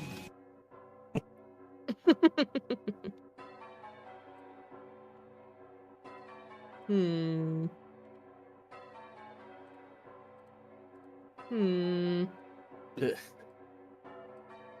I could just see what's on the soundboard. Yeah, sorry, I know this is a bit, It's for almost those like you've watching, been but it's true dead air. named. What? No. I don't know what you're talking about. I have no idea what you could possibly be referring to. What does Mark think about this? Come on, fan favorite, what do you think? Oh, Well, no. that's mean. The truth is, I wasn't listening. Fair enough. Understandable. Based. Understandable. What's happening? I just drew him in a kettle. Just Moldbug is now a character. You alright, Bill? Bill just came in and went, woo! Woo! Look, Bill, I'm an artist.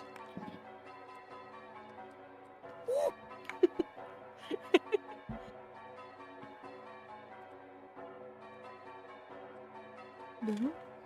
And Arden Parody just realized he has a wrench. Why he has one, I don't know.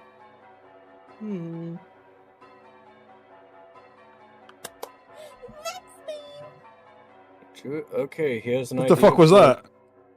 I don't know. He has an Bill, I made idea. him bald. So, hey, Arden, you can put that idea down, or you can put that idea down in the new character ideas, and people will discuss it with you. I'm gonna tell you right now, Blood Ranger sucks ass. I would have abandoned that as soon as possible. Legendary Yeah. Ranger, on the other hand. Legendary Ranger kicks If you can go ass. third party, you can No, have a great time. Legendary Ranger is like okay. It fixes half the fucking Ranger's problems. It's better than Then Legendary the Flyer other is. half. Yes. But It's anyway. fault. Gave it to him for Broken Crown casts. Also, yeah, Mechanicus also brought up the terrifying idea of a Druid Cavalier. Oh, it's no fucking joke. I can tell you that. Yeah. I believe there is it's a Legendary Cavalier order that is all about like Druidic shit. Oh shit! If you go with one of the Cavalier archetypes that forces people to take the teamwork feats, like you might actually be able to use the betrayal feats then. Oh shit. That's an idea. Some Be a literal rat humanoid. Yeah, like you could actually do some voodoo horse shit with that. That idea's got That'd be legs. fucking dope. Anyways, Bill is back, so we can continue. Bill, look. Similarly, there is a witch version. Oh, yeah. Yeah, I made did him notice bald. it. He's in a kettle. Oh god. So the plan to cut. So lovingly rendered. The sadness is so lovingly rendered. That's great. Wait, I should make him cry in the other image too. There we go. I'll add the slogan up above it. Your way somewhere else, and you misspelled your. You have it you way somewhere. That sounds like an actual goblin way of saying it. Have it you way, eat somewhere else. I can't believe the way this man is. This is meant to be like a full session by himself, and he's just been jungled at every fucking turn. So, by the way, Bill, we can't exactly see the turn order. I'm not sure if that's intentional or if we're on semi-initiative. I did not know that was the case. Yeah, but I messaged you like about. I saw that. I thought, oh, we must be ago. talking about the last time. No, apparently not. Yeah. May have made the situation considerably worse. Where the fuck is the? Oh god, they changed the location of the fucking turn order. Oh no. Oh, there it is. Is it visible to Yeah, you guys now? the UI changes are a bit. We still can't see it for some reason. Maybe we have to roll initiative again. I might. Yeah. I'm just gonna clear it and restart it. Yeah. Initiative 2. Okay, you know what? Let's go. Can you see it now? Yeah, we can see. We can see it. We can't see any icons on it. Yes, Currently, I think because I'm it's on it, Tokens. There we go. Oh. Not 20, okay. Would have been awfully nice earlier. Okay. So I was tracking the old turn order, and Eris was the most recent turn we actually had and completed. That was what grabbed the crown. So Yeah. oh god, it's bad. Oh, good Christ, it's Baz next. No, it's not Baz next.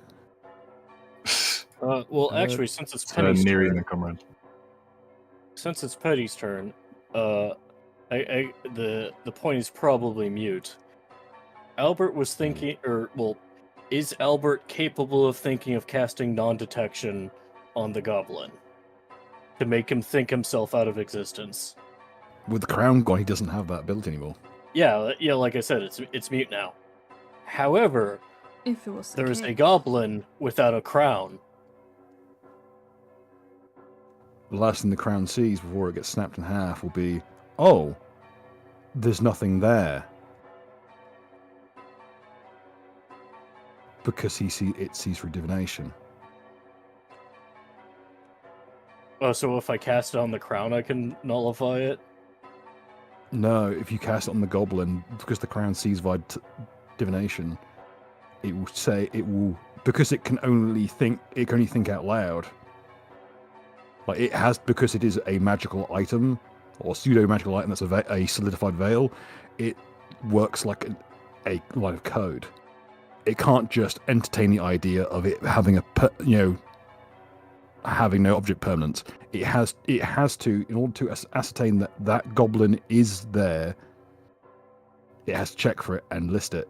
So when it states there is no goblin there because it is no longer detected, that becomes the statement, Though, which is ultimately true. Though I do have to ask the question. Albert is a 1-year-old puppy.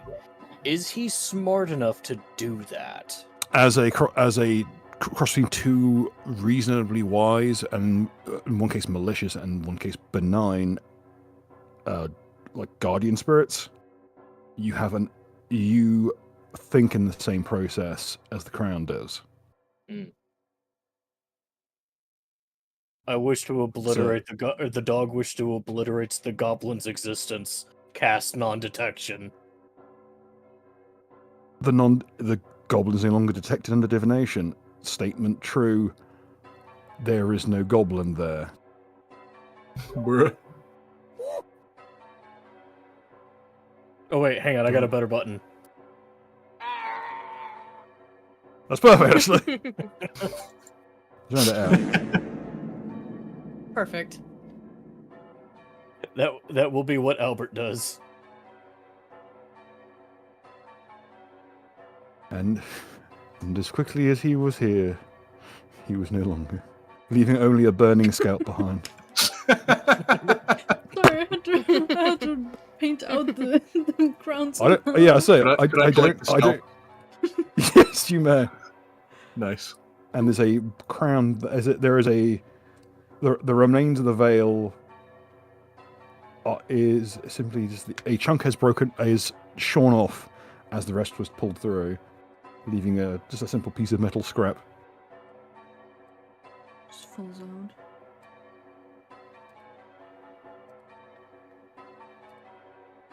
Nobody has to wrangle with her worst enemy, MS Paint.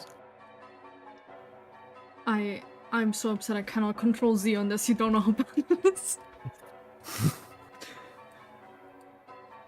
As an undo, you can. There's an undo? Yeah, You there's should an be able undo. to Control Z. No, it doesn't work on those things. They may have got rid of it because it used to be that. On the lighting rig, it works. Wait. You That's have, weird. you have to fully select it and Oh yeah, then it delete. doesn't work. So anyway, the goblin was obliterated from existence. It never was.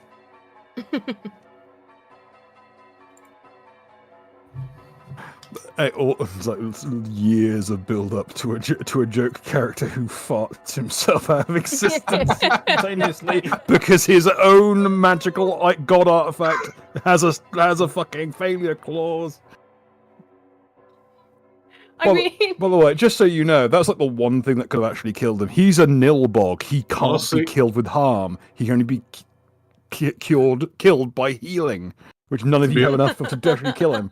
To be honest, Bill, I was thinking of like throwing like a potion of cure serious wounds into the kettle, and then throwing him into the kettle.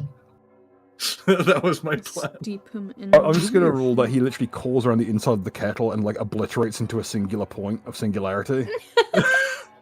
You and your fucking nilbogs. This is like the third time you've done this to me. I like nilbogs. They're pretty cool, to be honest. It's that you cram a chaos spirit into a goblin. That's how you get nilbogs. On that note, well, it's just gone midnight, and Yeah. ladies and gentlemen, the Goblin King is not just slain; he is mega fucked. You have successfully unmade someone. I'm fairly Hell certain that damns you for all eternity. But who the fuck would have known? The Goblin King is dead. He died like a dog. Everyone, you may also, the tendrils of pareidolia that make up the creature are now converted to communism. Yay! Hooray! Or at the very least, syndicalism. Baby steps. And we hope we will hopefully catch you maybe next week, maybe the week after, for what will be this campaign's epilogue episode. Hell yeah. Oh, okay. Wait, we won? The Goblin King is slain. You I did? mean, well, talk about ending on a fart. Ending on hot Damn. air. Wow. Yeah. Sometimes the fight's a knockdown, drag out brawl. Sometimes you glitch the boss through a wall and he plummets to his death. I mean, You in have fairness, done how that many for fucking like existential threats that we have to fucking peel through to get to this point? Yeah, I think a bit of catharsis is well deserved. So honestly, this is 2 fine. episodes fighting a creature as dangerous as pareidolia. You have earned this. Fuck you, Beside. bitch. Biden blast. I hope you'll all meet us some of you who are here on the day. I hope you'll meet us in general right afterwards. And for everyone else, it's a goodbye from all of them. Goodbye. I was like, oh. Sorry, we're a little slow. And it's a goodbye from me. Have a good one. Until next Cheers. week, I guess. Yeah. Fuck off. Bye. Fuck off home. Unless you're home, then just stay there.